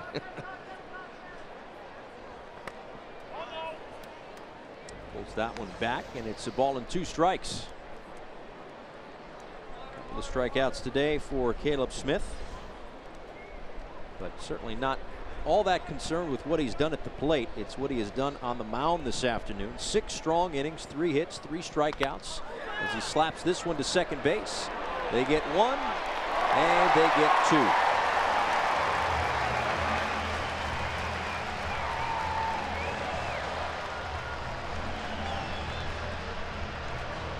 Well, he hit it hard. It turns into a double play.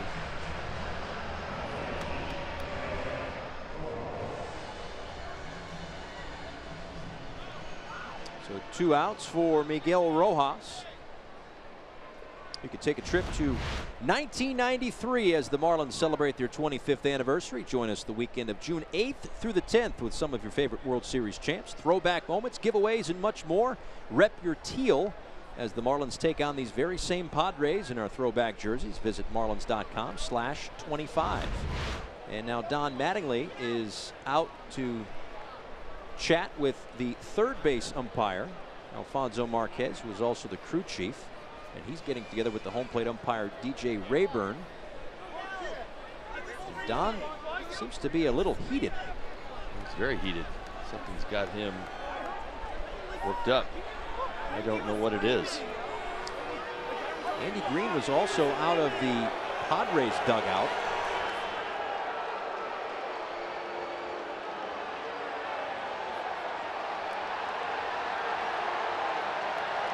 And the skipper still going at it with Alfonso Marquez. And I'm not 100% sure what it's in reference to. Let's take another look. Caleb swings the bat, 2 strikes. Turns into a pretty customary 4-6-3 double play. If we hear anything, we'll certainly let you know. I have no idea. Got nothing to go off of right there. I don't know if it was, somewhere in between the corner infielders charging for the Padres and Smith pulling back and swinging, and I don't know. I mean, that's really all I've got to go off of. We'll scrub through the tape, the inning, and see if we could figure anything out. Manager Don Mattingly definitely worked up over it. Miggy Rojas out to shallow right field. Perella out, and this one is going to fall in. It was a long run out for Perella. Franmil Reyes, the right fielder, came in. I think he was maybe under the impression that Perella was going to take control, but it falls in, and the inning continues. Yeah, we've seen a number of pop-ups today.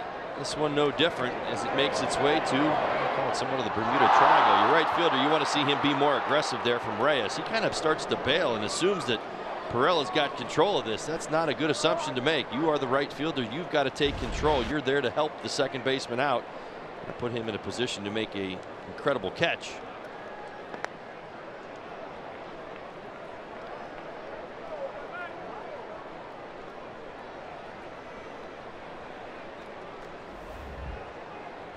Brian Anderson with a double and a run scored in that 4-run first inning. And he takes a called strike, 1-1.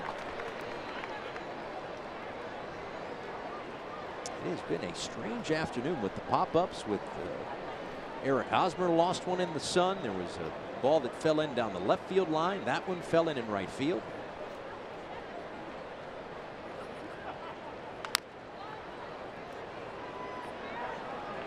Managers arguing and we don't know why. Right.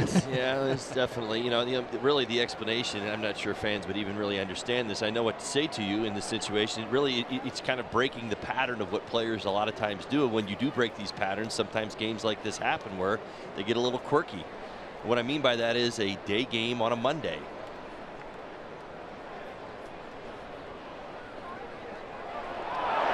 And Rojas is picked off. That is the 9th pickoff this year for the San Diego Padres to lead Major League Baseball. Doesn't that just add to it? Absolutely does. We are going to take another look at this. It's kind of leaning and then picked off. Let's go down to the public address announcer. Participate in the national moment of remembrance as we pause to remember the brave men and women who made the ultimate sacrifice in service to our country. We ask that you please join us now in this moment of silence as a collective, unified expression of gratitude to the heroes who lost their lives while protecting the freedoms we enjoy today.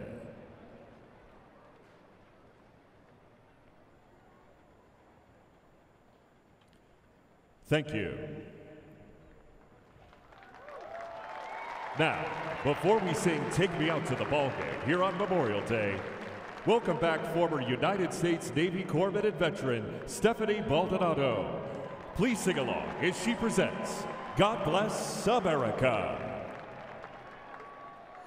God bless America, land that I love. Stand beside her and guide her through the night with the light from above, from the mountains to the prairies to the oceans white with foam. God bless America, my home, sweet home. God bless America, my home, sweet home.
here in San Diego, especially naval history. In fact, at Petco Park, you can see a replica of the USS Midway. You can read all about its history and its military pursuits. The USS Midway, after it was decommissioned, was placed in the harbor at San Diego, just a few miles away from the ballpark, guys. You can either stop by and see the actual USS Midway, or you can see the replica here at Petco.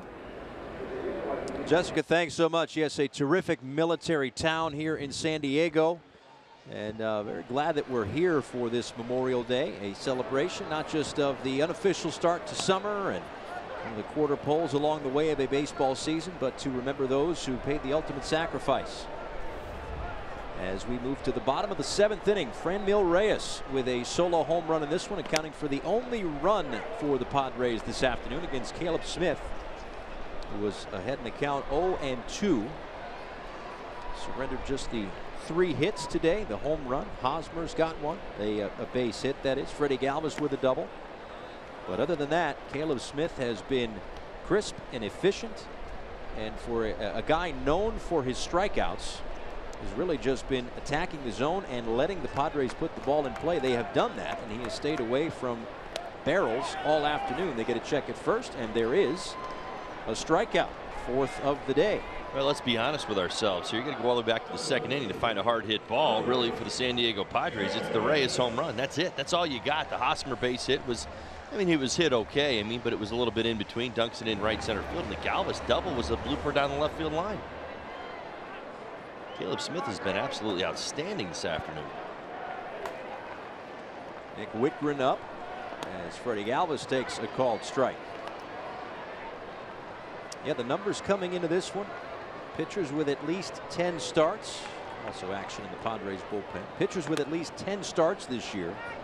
Caleb Smith, 4th in the National League and 8th in baseball with a strikeout rate a little south of 32%. But today, again, not missing bats, but rather missing barrels. Weak contact pop-ups on the infield. And at 90 pitches with 1 out here in the 7th inning.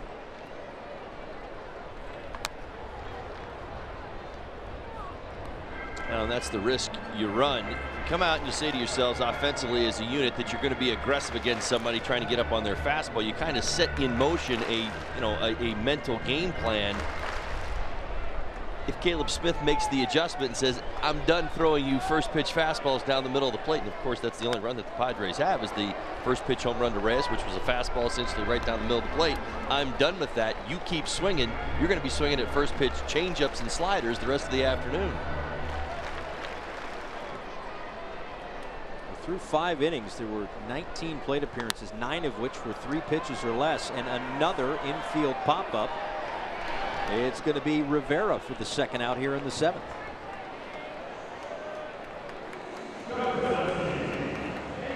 Really, it's been the mix today for Smith that's been outstanding. Nice balance.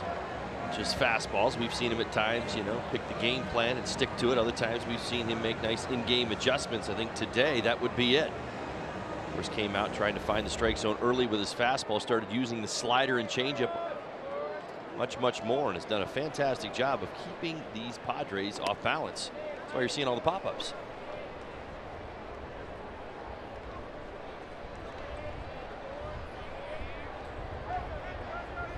A.J. Ellis 0 for 2. Takes strike 1. And Smith is an out away from getting through 7 innings. He can become the 8th Marlin to do that this year.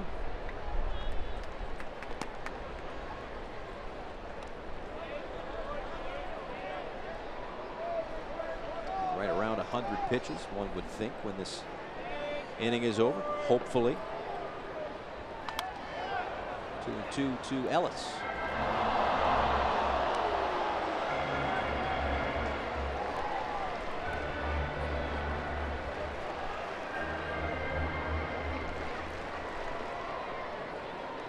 Threw 104 pitches in the 6 2/3 against the New York Mets. His last time out, struck out 8.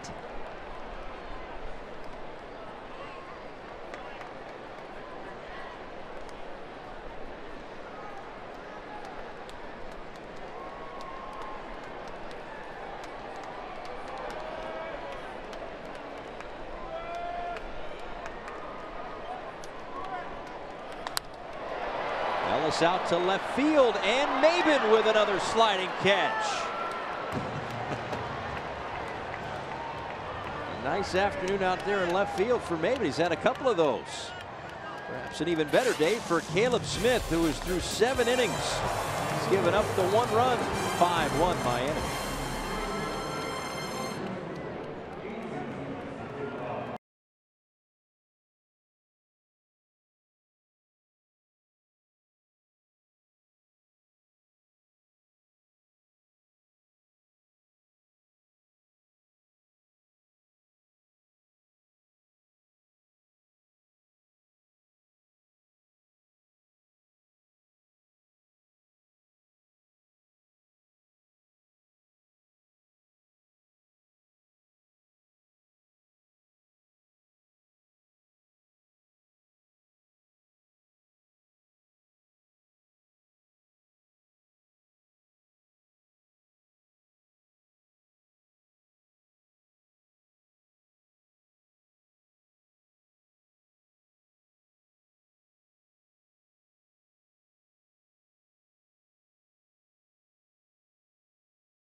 About these 7 amazing innings for Caleb Smith. We usually talk about strikeouts with him, but today it's all about the Bonefish Grill fresh catches or pop-ups of the day. A fantastic effort. There's nothing wrong with pop-ups. You certainly take them, right? Especially when you got JB over there making all the catches. They're on the infield. These aren't deep drives.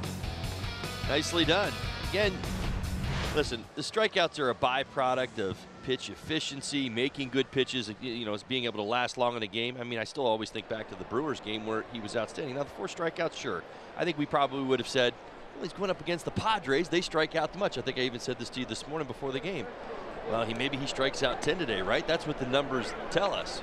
Well, the Padres decided to take matters into their own hands and get a little bit more aggressive as this game has gone on. What's it done? It forced Caleb to make an adjustment. It wasn't as simple as scripting the fastball away, slider in, changeup sequencing, and made him make better pitches early in the ball game. And once he started to do that, we saw it, how this game accelerated. Pop up, weak ground out. Like I said, 1 hard hit ball today. Inside to Anderson, who has to spin away from that one. 2-1. It's been fun to watch. Again, it's all the strikeouts are nice. It's nice to rack up the numbers. We noted it before the game that all the strikeouts that the Padres lineup has put up this season. Of course, the strikeout rates for Caleb Smith, it had that perfect storm of 10, 12, sure, 15 strikeouts. Who knows? I thought it was coming. I really did, just because, you know, the way he's been rolling. Coming off an 8 strikeout performance his last time out. But I'm sure that the coaching staff and certainly Caleb Smith would sign up for this outing as well. And I didn't see many handshakes. I think he's coming back out for the 8th inning.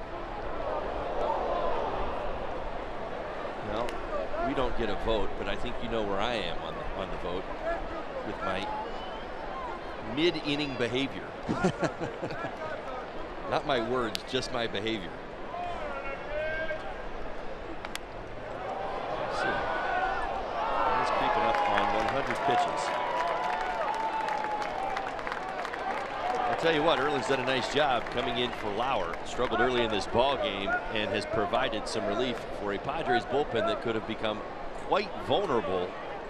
And Erling not done what he is doing right now, changing speeds and getting outs.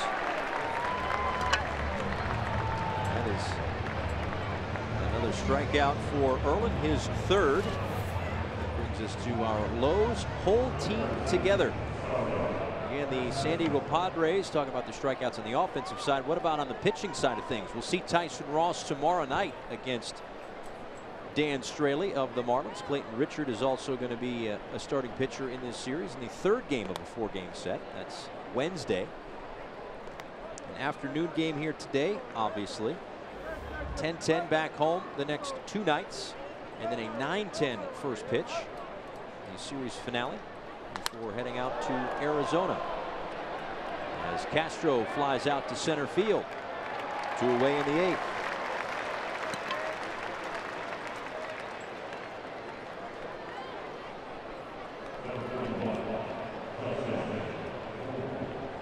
Right, that's now 5 1/3 from Erlin out of the bullpen.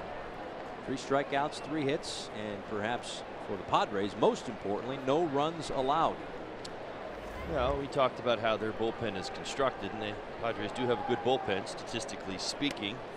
Or Marlin Brad Hand at the end doing a very nice job as their closer. Point being that they have not been forced to kind of get through today with the idea of survival. Erlin has provided relief and has allowed this bullpen to kind of stay where it needs to as far as the rest of the series is concerned. It's called doing your job right there. You see on the right side of the screen, coming in and throwing strikes. Erlin's been just about as efficient as Caleb Smith today.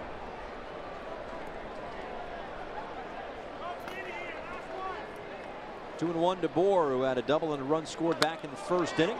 This one out to left field, way back and off the wall. But Renfroe gets to it quickly, and it's a long single for Bohr with 2 outs in the 8th. Justin Bohr has been swinging a hot bat today. Love the hustle double early in the ball game. Well, this one, a rocket off the left field wall. Good to see against the lefty. Squares it up. Almost gets out. But a good read around first base. Renfroe fielded that baseball in about a half a second. Moore being lifted for a pinch runner is JT Riddle. Will take over at first base. Called up a couple of days ago after the injury to Martin Prado.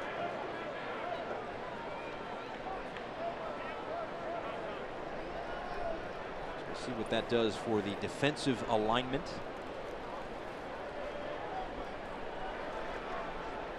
Guessing Rojas may go to first, Riddle to short, Rivera to third, but as I always say, I'll let Don Mattingly do the managing.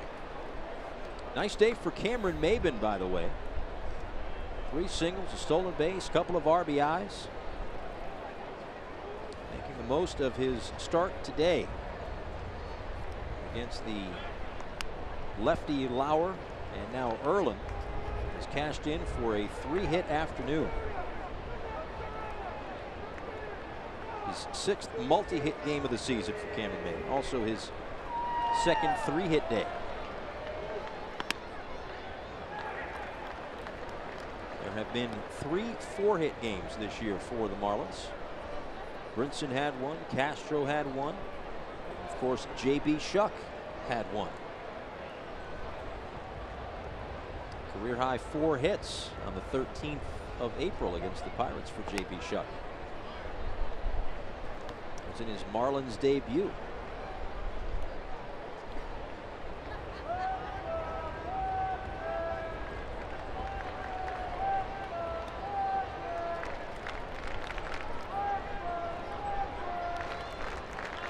Two-one to Maybin.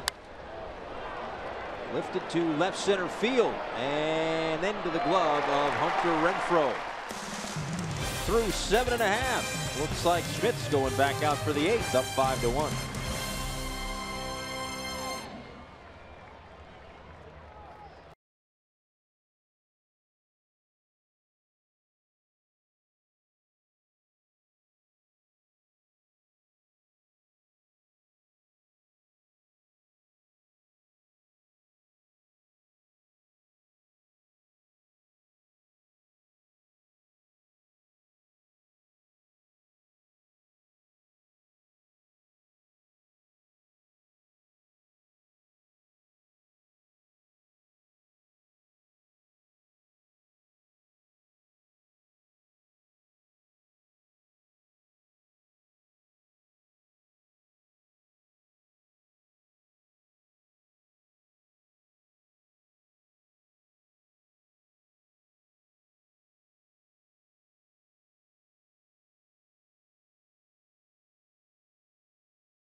summary. It all started in the first inning. A 4-run first for the Marlins. First Starlin Castro driving in a run. Then Cameron Maybin with a base hit. And Yadiel Rivera with a line drive back up the middle.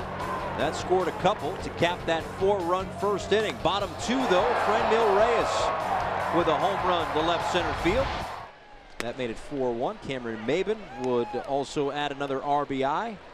And it is now 5-1. Some changes for the Marlins as JT Riddle stays in the game. And he goes to shortstop. I was wrong on the corners. I thought Rivera might go to third and Rojas to first, as we've seen so much, but it's Rivera going to first base and Rojas staying at third. Incredible versatility. Correct. Gets us all. Get options, and again, we see the Marlins doing this before every game, coming out early. You and I come up here to the booth at home, on the road, up here hours before the game to have you watch infield practice. Everybody switching gloves. Travis Jankowski into pinch hit here in the 8th inning. And that is going to signal the end of the day for Caleb Smith. Well, it was Wei-Yin Chen on Saturday night, the first Marlins starter to throw a pitch in the 8th inning. And now 2 of the last 3 have done so, as Mattingly makes the Florida Lottery call to the bullpen. 7+ from Caleb Smith, Drew Steckenrider in here in San Diego.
Welcome back. Marlins and Padres tomorrow. Marlins live on the air at 9:30 Eastern time, getting you set for the second game of this 4-game series. Tyson Ross goes for the Padres. Dan Straley is up for the Miami Marlins. It'll be the 6th start for Dan Straley, and it seems as though they have all gotten progressively better along the way as he looks to improve on an already pretty good 3.12 ERA. Yeah, I completely agree. Straley's been outstanding over his last couple of starts. Tyson Ross has also been pretty good for the Padres. But that's tomorrow. This is now. Matt Caesar with 1 on and nobody out here in the 8th inning. Drew Steckenrider on in relief of Caleb Smith, with Travis Jankowski over at first base. So the 2 Marlins starters this year that have thrown a pitch in the 8th inning. Wei-Yin Chen on Saturday, Caleb Smith today, and Dan Straley certainly hopes to do so tomorrow night. I say it all the time. It all starts with the pitching. Trying to keep the team in the game today. 4 spot in the first inning. Certainly, I would imagine, kind of took a little bit of the heat off Caleb Smith because he actually got some run support today for the first time in a while. All right, we don't know how good Caleb Smith was today. See another pop-up. Steckenrider did his homework in the bullpen. He said, everybody's getting pop-ups. This is what I need to do. First out here in the 8th. Well, this is, you know, I love talking stuff like this. All right, Caleb Smith today, outstanding. Of course, we told you about the strikeouts. Didn't have very many today. I think it was only 4, up near over 100 pitches, 103. gets into the 8th inning. All right, the Padres hit more ground balls than anybody in baseball. No kidding. Absolutely, I can't make this stuff. This is live television, man. I can't make this. I would be called a liar. I can't do that. Of course they do, right? That's called getting them to put the balls in play that you want them to hit. Right. That's the game plan. That's the type of contact. We just went through 15 outs in the air today, if you count all the pop-ups on the infield. My goodness gracious, you want to talk about getting them to eat out of your hand? Who cares about the strikeouts? Wow. Right? That's pitching. Completely opposite of what you would have expected. That's today. pitching. That's exact. Well, it's again, it's a team that has had issues this year at times putting the ball in the air, have struck out a little bit, as we've well documented. But when Caleb went out there today, I'm sure he probably had something maybe different in mind when he saw the aggressiveness of the Padres. Started to get to those secondary pitches a lot earlier. Fantastic. Caleb has been pretty good about that, but he's kind of an even guy, you know. Ground balls to fly balls, about right down the middle. But today, way out in front.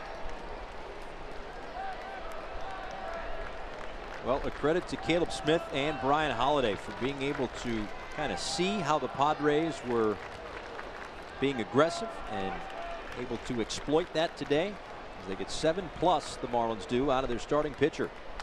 Right back up the middle, Castro, Riddle, and Rivera. A double play to end the 8th. Sharply hit, but it turns into 2 outs. 5-1 through 8.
Florida is brought to you by Southwest. Transparency, low fares, nothing to hide.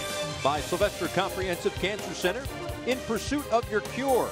And by your South Florida Honda dealers. Yeah, no shortage of water activities here in San Diego. Beautiful afternoon, both weather-wise and for the Marlins, who lead this one 5-1 as we go to the 9th inning, opening up a 4-game series against the San Diego Padres. And also starting a 3-city road trip. Certainly San Diego, obviously we're here. And then Phoenix to take on the Diamondbacks, and then off to St. Louis. Watch every out-of-market regular season game live at home, in the office, or on the go with MLB.tv. Your subscription includes MLB at Bat Premium, allowing you to watch live baseball on your favorite supported devices. Blackout and other restrictions apply. Visit MLB.tv for details. The pitcher is Brian Mitchell. Travis Jankowski stays in the game in center field. Mitchell takes over for Robbie Erlin, who gave the Padres 4 2/3 scoreless innings out of the bullpen today. After their starter, Eric Lauer, surrendered 5 runs in 2 1/3.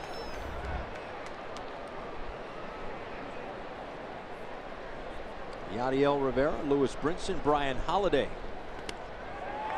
in the 9th inning for the Marlins. Well, Mitchell, the right-handed version of Erlin, in that he has floated between the starting rotation and the bullpen. Provided length as well. A line drive base hit for Rivera. His second hit of the afternoon.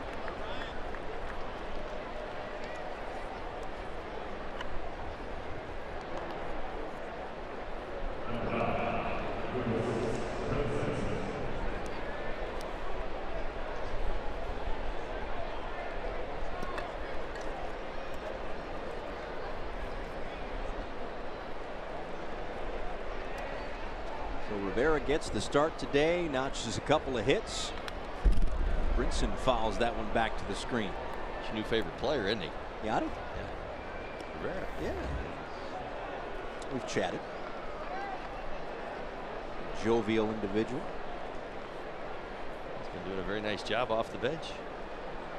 And Mattingly in the Marlins.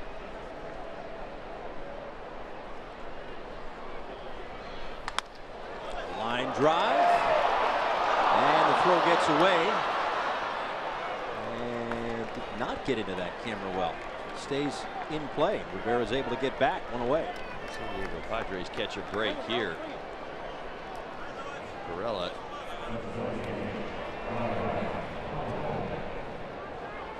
Marlins Live postgame show presented by WB Mason, Craig Minervini, and Jeff Nelson. Hope to be back from the beach by then, as they will be on the field. A very nice return for Cameron Maybin. 3-hit afternoon.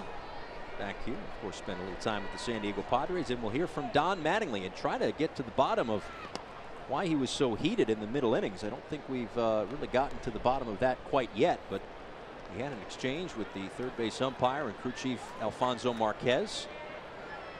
Got to figure out what was bothering him so much, but I know that he was not upset with the pitching of Caleb Smith today,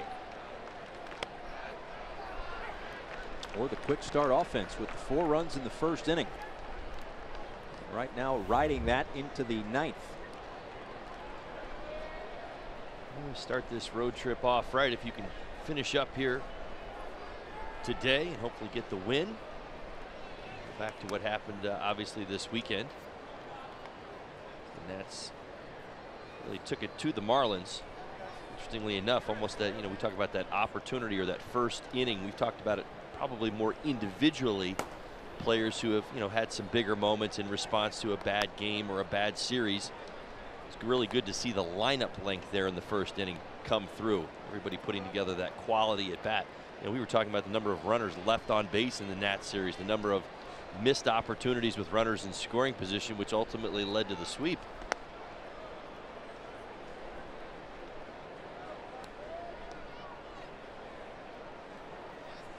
Well, you could, I think that we both agree, we talked about this earlier, you can make a case that, as strange as it sounds, it all started with a strikeout.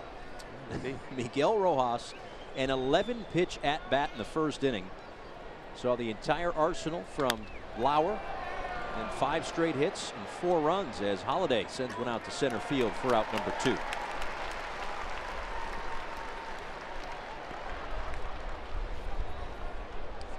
Derek Dietrich off the bench. It's time now for our Coors Banquet Timeless Moment. Actually made his major league debut here at Petco Park May 8th, 2013. And he went 1 for 3. So back where it all began. And he got a base hit, his first at bat, I believe, Jason Marquis.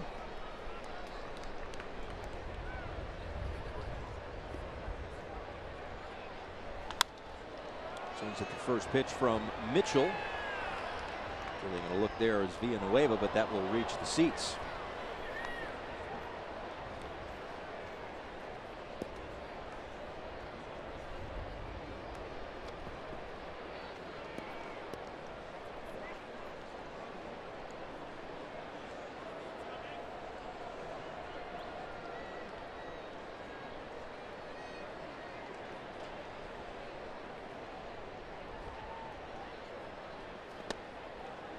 One to Dietrich, misses low. Yesterday against the Nationals, 1 for 4 with a walk, had a home run, 2 RBIs in that series against the Nationals.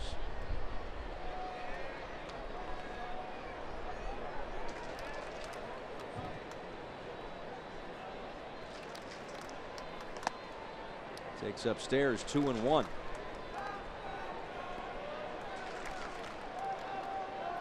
Dietrich really started to turn the corner and get that swing back going again over the last 4 or 5 ball games. We've seen the power to right. Timing starting to come back around. Really anticipate him having a big road trip.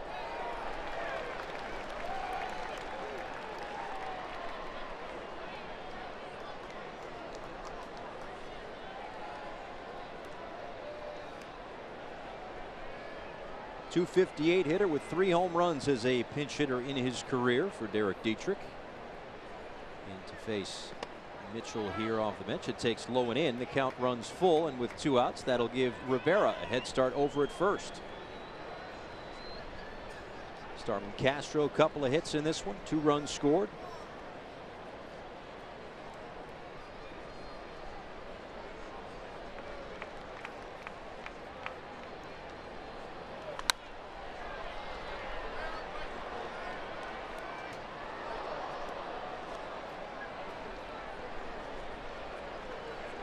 A 3-hit afternoon for Cameron Maybin.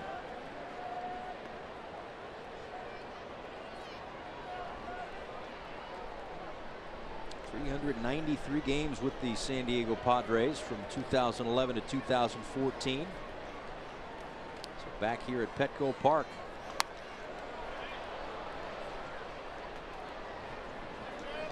You're thinking about these foul balls, aren't you? I am. I just because I don't want to have to buy a new computer. We're in prime position for a foul ball. You see that, right? Yeah, we're absolutely. a little bit lower than when we are at home. Right. We're right behind home plate. Right.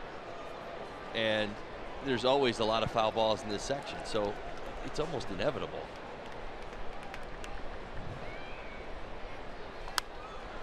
So like that one right there, another one lined over the netting. I'm gonna have to go out and get you a glove tomorrow.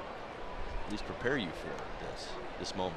It's gonna happen. I'm telling you. We're here for 4 days. You gotta have a hookup, right? Because I'm kind of like a baseball glove guy. I really like anytime I go into a sporting goods store. Right. I'm always start sticking your hands in all the gloves, right? Yeah, absolutely. Sure. I was thinking about maybe buying another one, even though I, don't play that often. I may have to go ask the Friar for his big glove.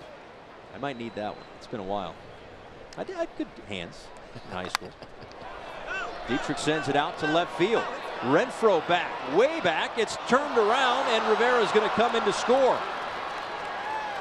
This goes off the wall, and Dietrich ends up at second base. It's now 6-1 Miami. Dare I say, you can almost sense this coming. The foul balls, that timing was starting to come around for Double D. Drives it off the left field wall. Let's take another look. As I mentioned, almost went at him. Mitchell did. 3rd pitch in a row in the same spot. Renfroe most definitely gets turned around. Never really able to square his shoulders and even get the glove up. RBI double. Pinch hit RBI double. Derek Dietrich.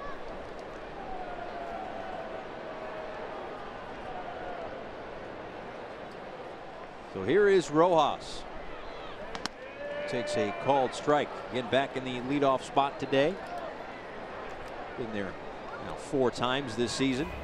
But it was his 11-pitch at-bat in the 1st inning that offered some terrific homework and insight for what Eric Lauer had today.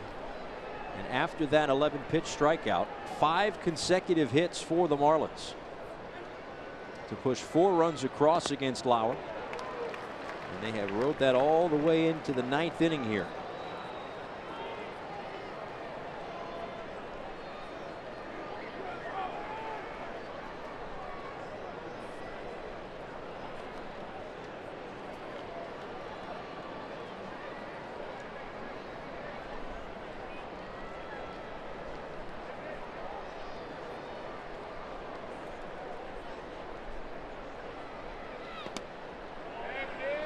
One just misses, and it's a ball and 2 strikes.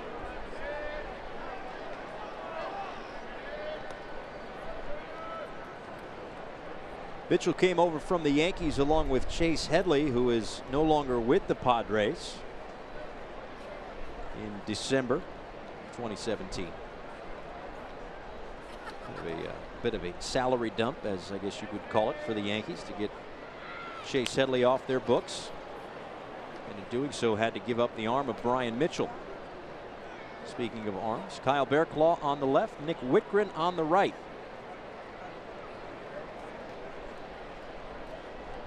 See which one gets the 9th inning with at least a 5-run lead to work with.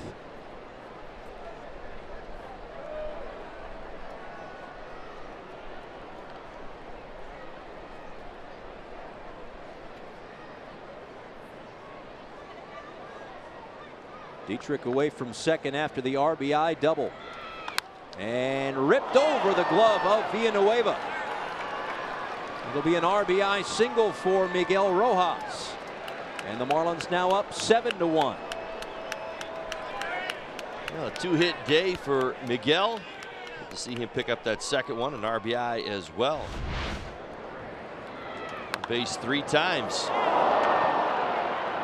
You always like to see guys get rewarded. You know, we've talked an awful lot during the game today about that good first at bat in which he saw 11 pitches, which ultimately ended up in a strikeout. Then everybody else got the love, right? Everybody base it, base it, base it.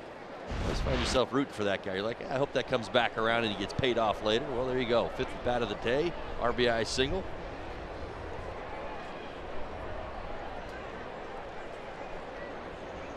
Always good to have a strong offensive game. And I know, like, it feels like the team's been on the road. We've been on the road for a while.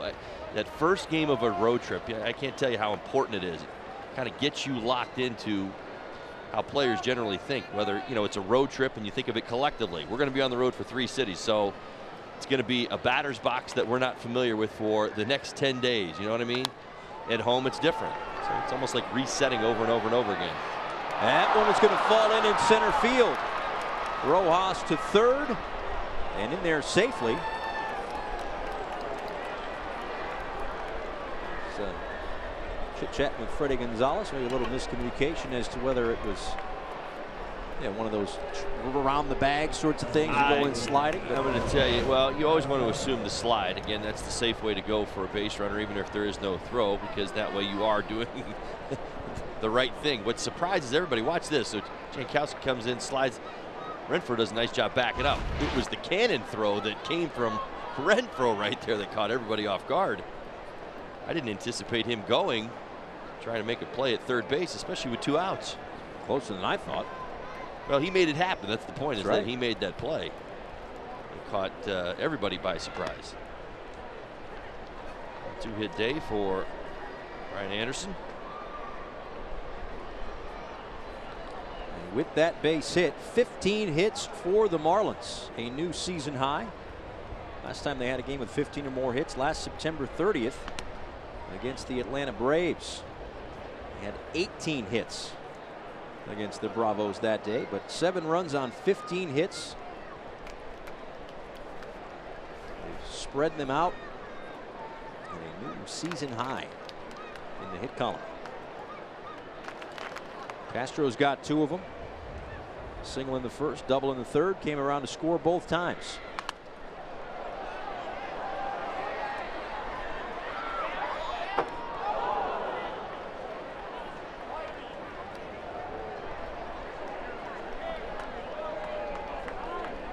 By the way, the RBI for Miguel Rojas gives him 24 on the season, even with Justin Bour for the most on the club.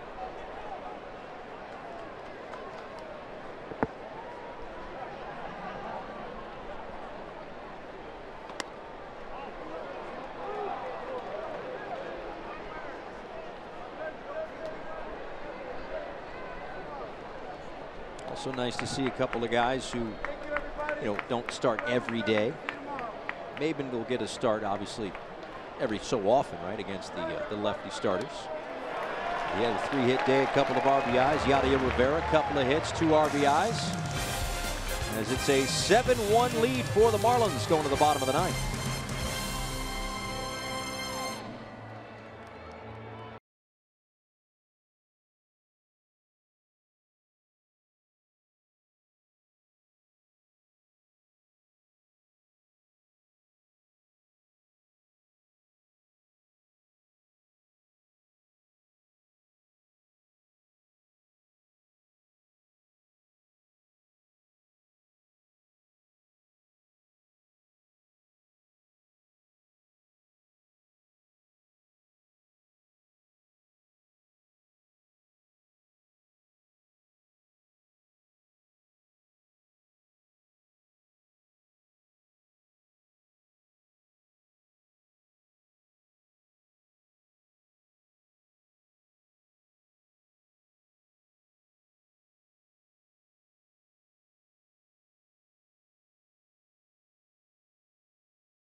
Again, it's the unofficial start to summer, but more importantly, an opportunity to give thanks to those who pay the ultimate sacrifice and the families that they left behind as we spend this day in this beautiful city, this beautiful military city.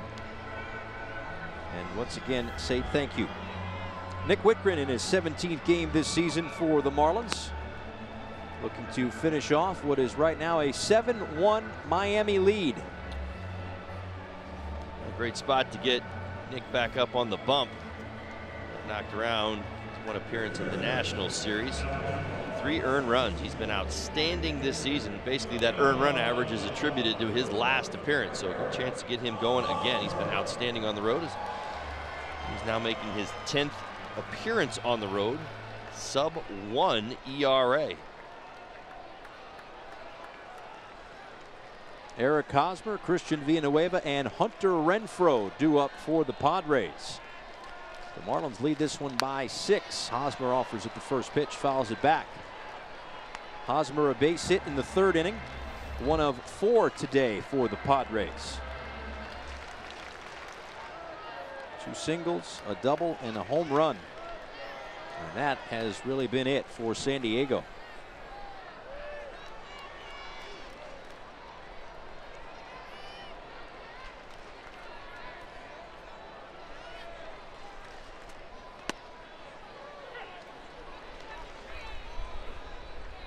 Hey, you mentioned the last outing for Wittgren. That was against the Washington Nationals a couple of days ago. Didn't register an out, couple of hits, 3 runs. But he had gone 12 1/3 innings. 48 batters in between earned runs as Hosmer lines one out to right field. And Anderson puts it away. Shade a little bit toward right center. 1 away here in the 9th.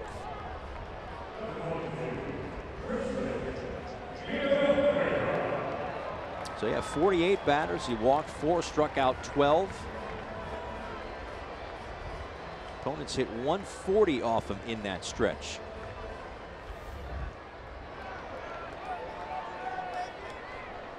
One out for Villanueva, who walked in the 1st.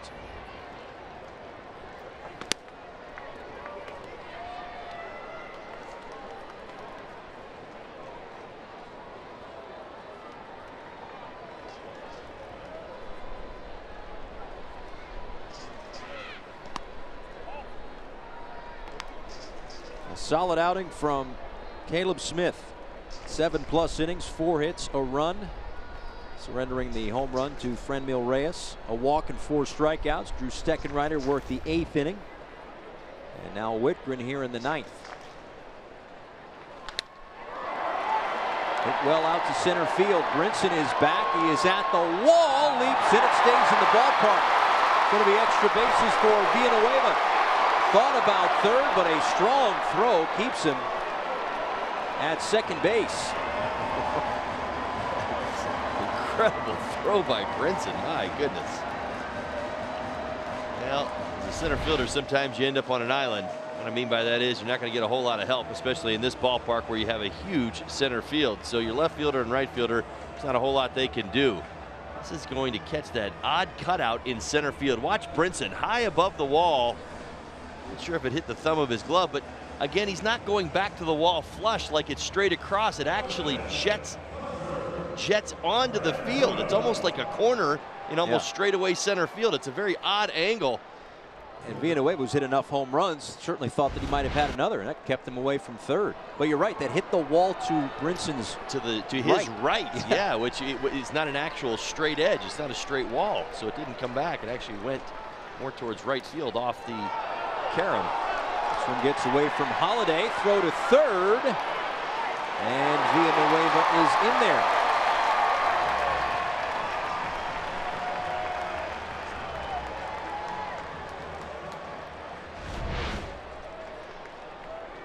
Yeah, this one trickles underneath Ryan Holiday between the legs just enough. We'll get a throw off. Villanueva trying to make up for it.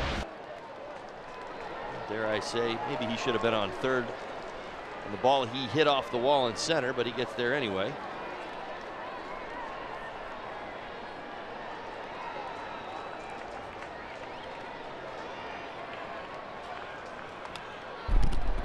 Renfroe fouls it straight back. Now again, that's not an easy wall out there in center field for any center fielder. But maybe you give Brinson the benefit of the doubt. This is his first game out there, of course, and an afternoon game here today. No batting practice, not an awful lot of time to go out there and, you know, see balls off the bat and test that wall a little bit. But I tend to agree. There was not batting practice on the field before today's day game. There were players out throwing and loosening and some infield practice. To third, that's Rojas spinning from his knee and safe at first base is Renfroe. A run scores at 7-2.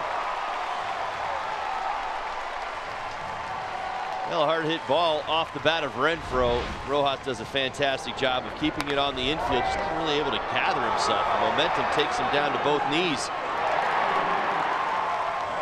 He throws a strike across the diamond, just not enough on it. Renfroe runs pretty decent.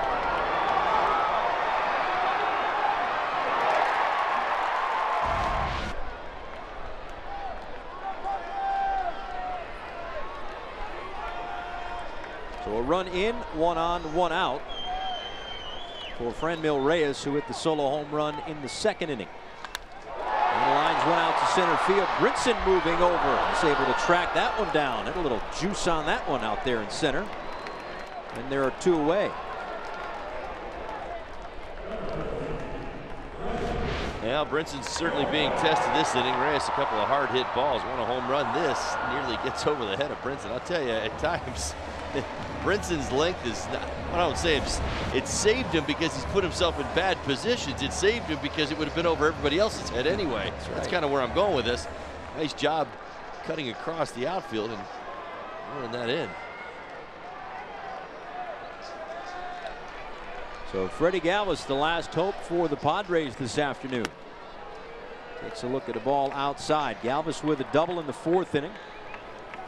And much like the rest of the Padres, pop-ups the story of the day. Had 2 of them. 1 in the 2nd, 1 in the 7th. His double was a pop-up. You know what? You're right.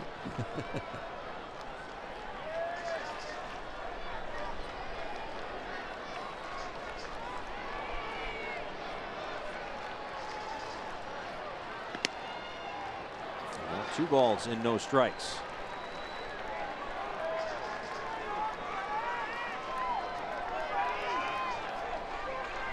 Galvis traded from the Phillies to the Padres in December.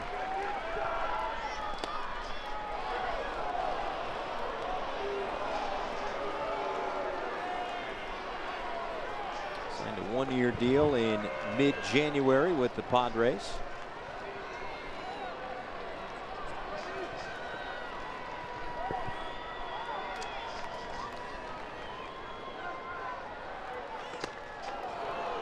Two and 2.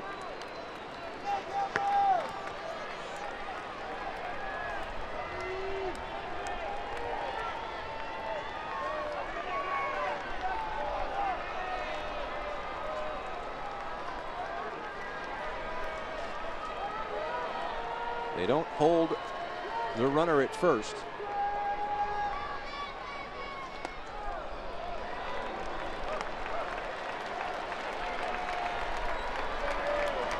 We'll get a head start here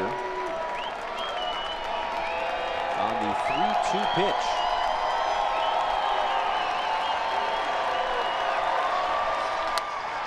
Ground ball.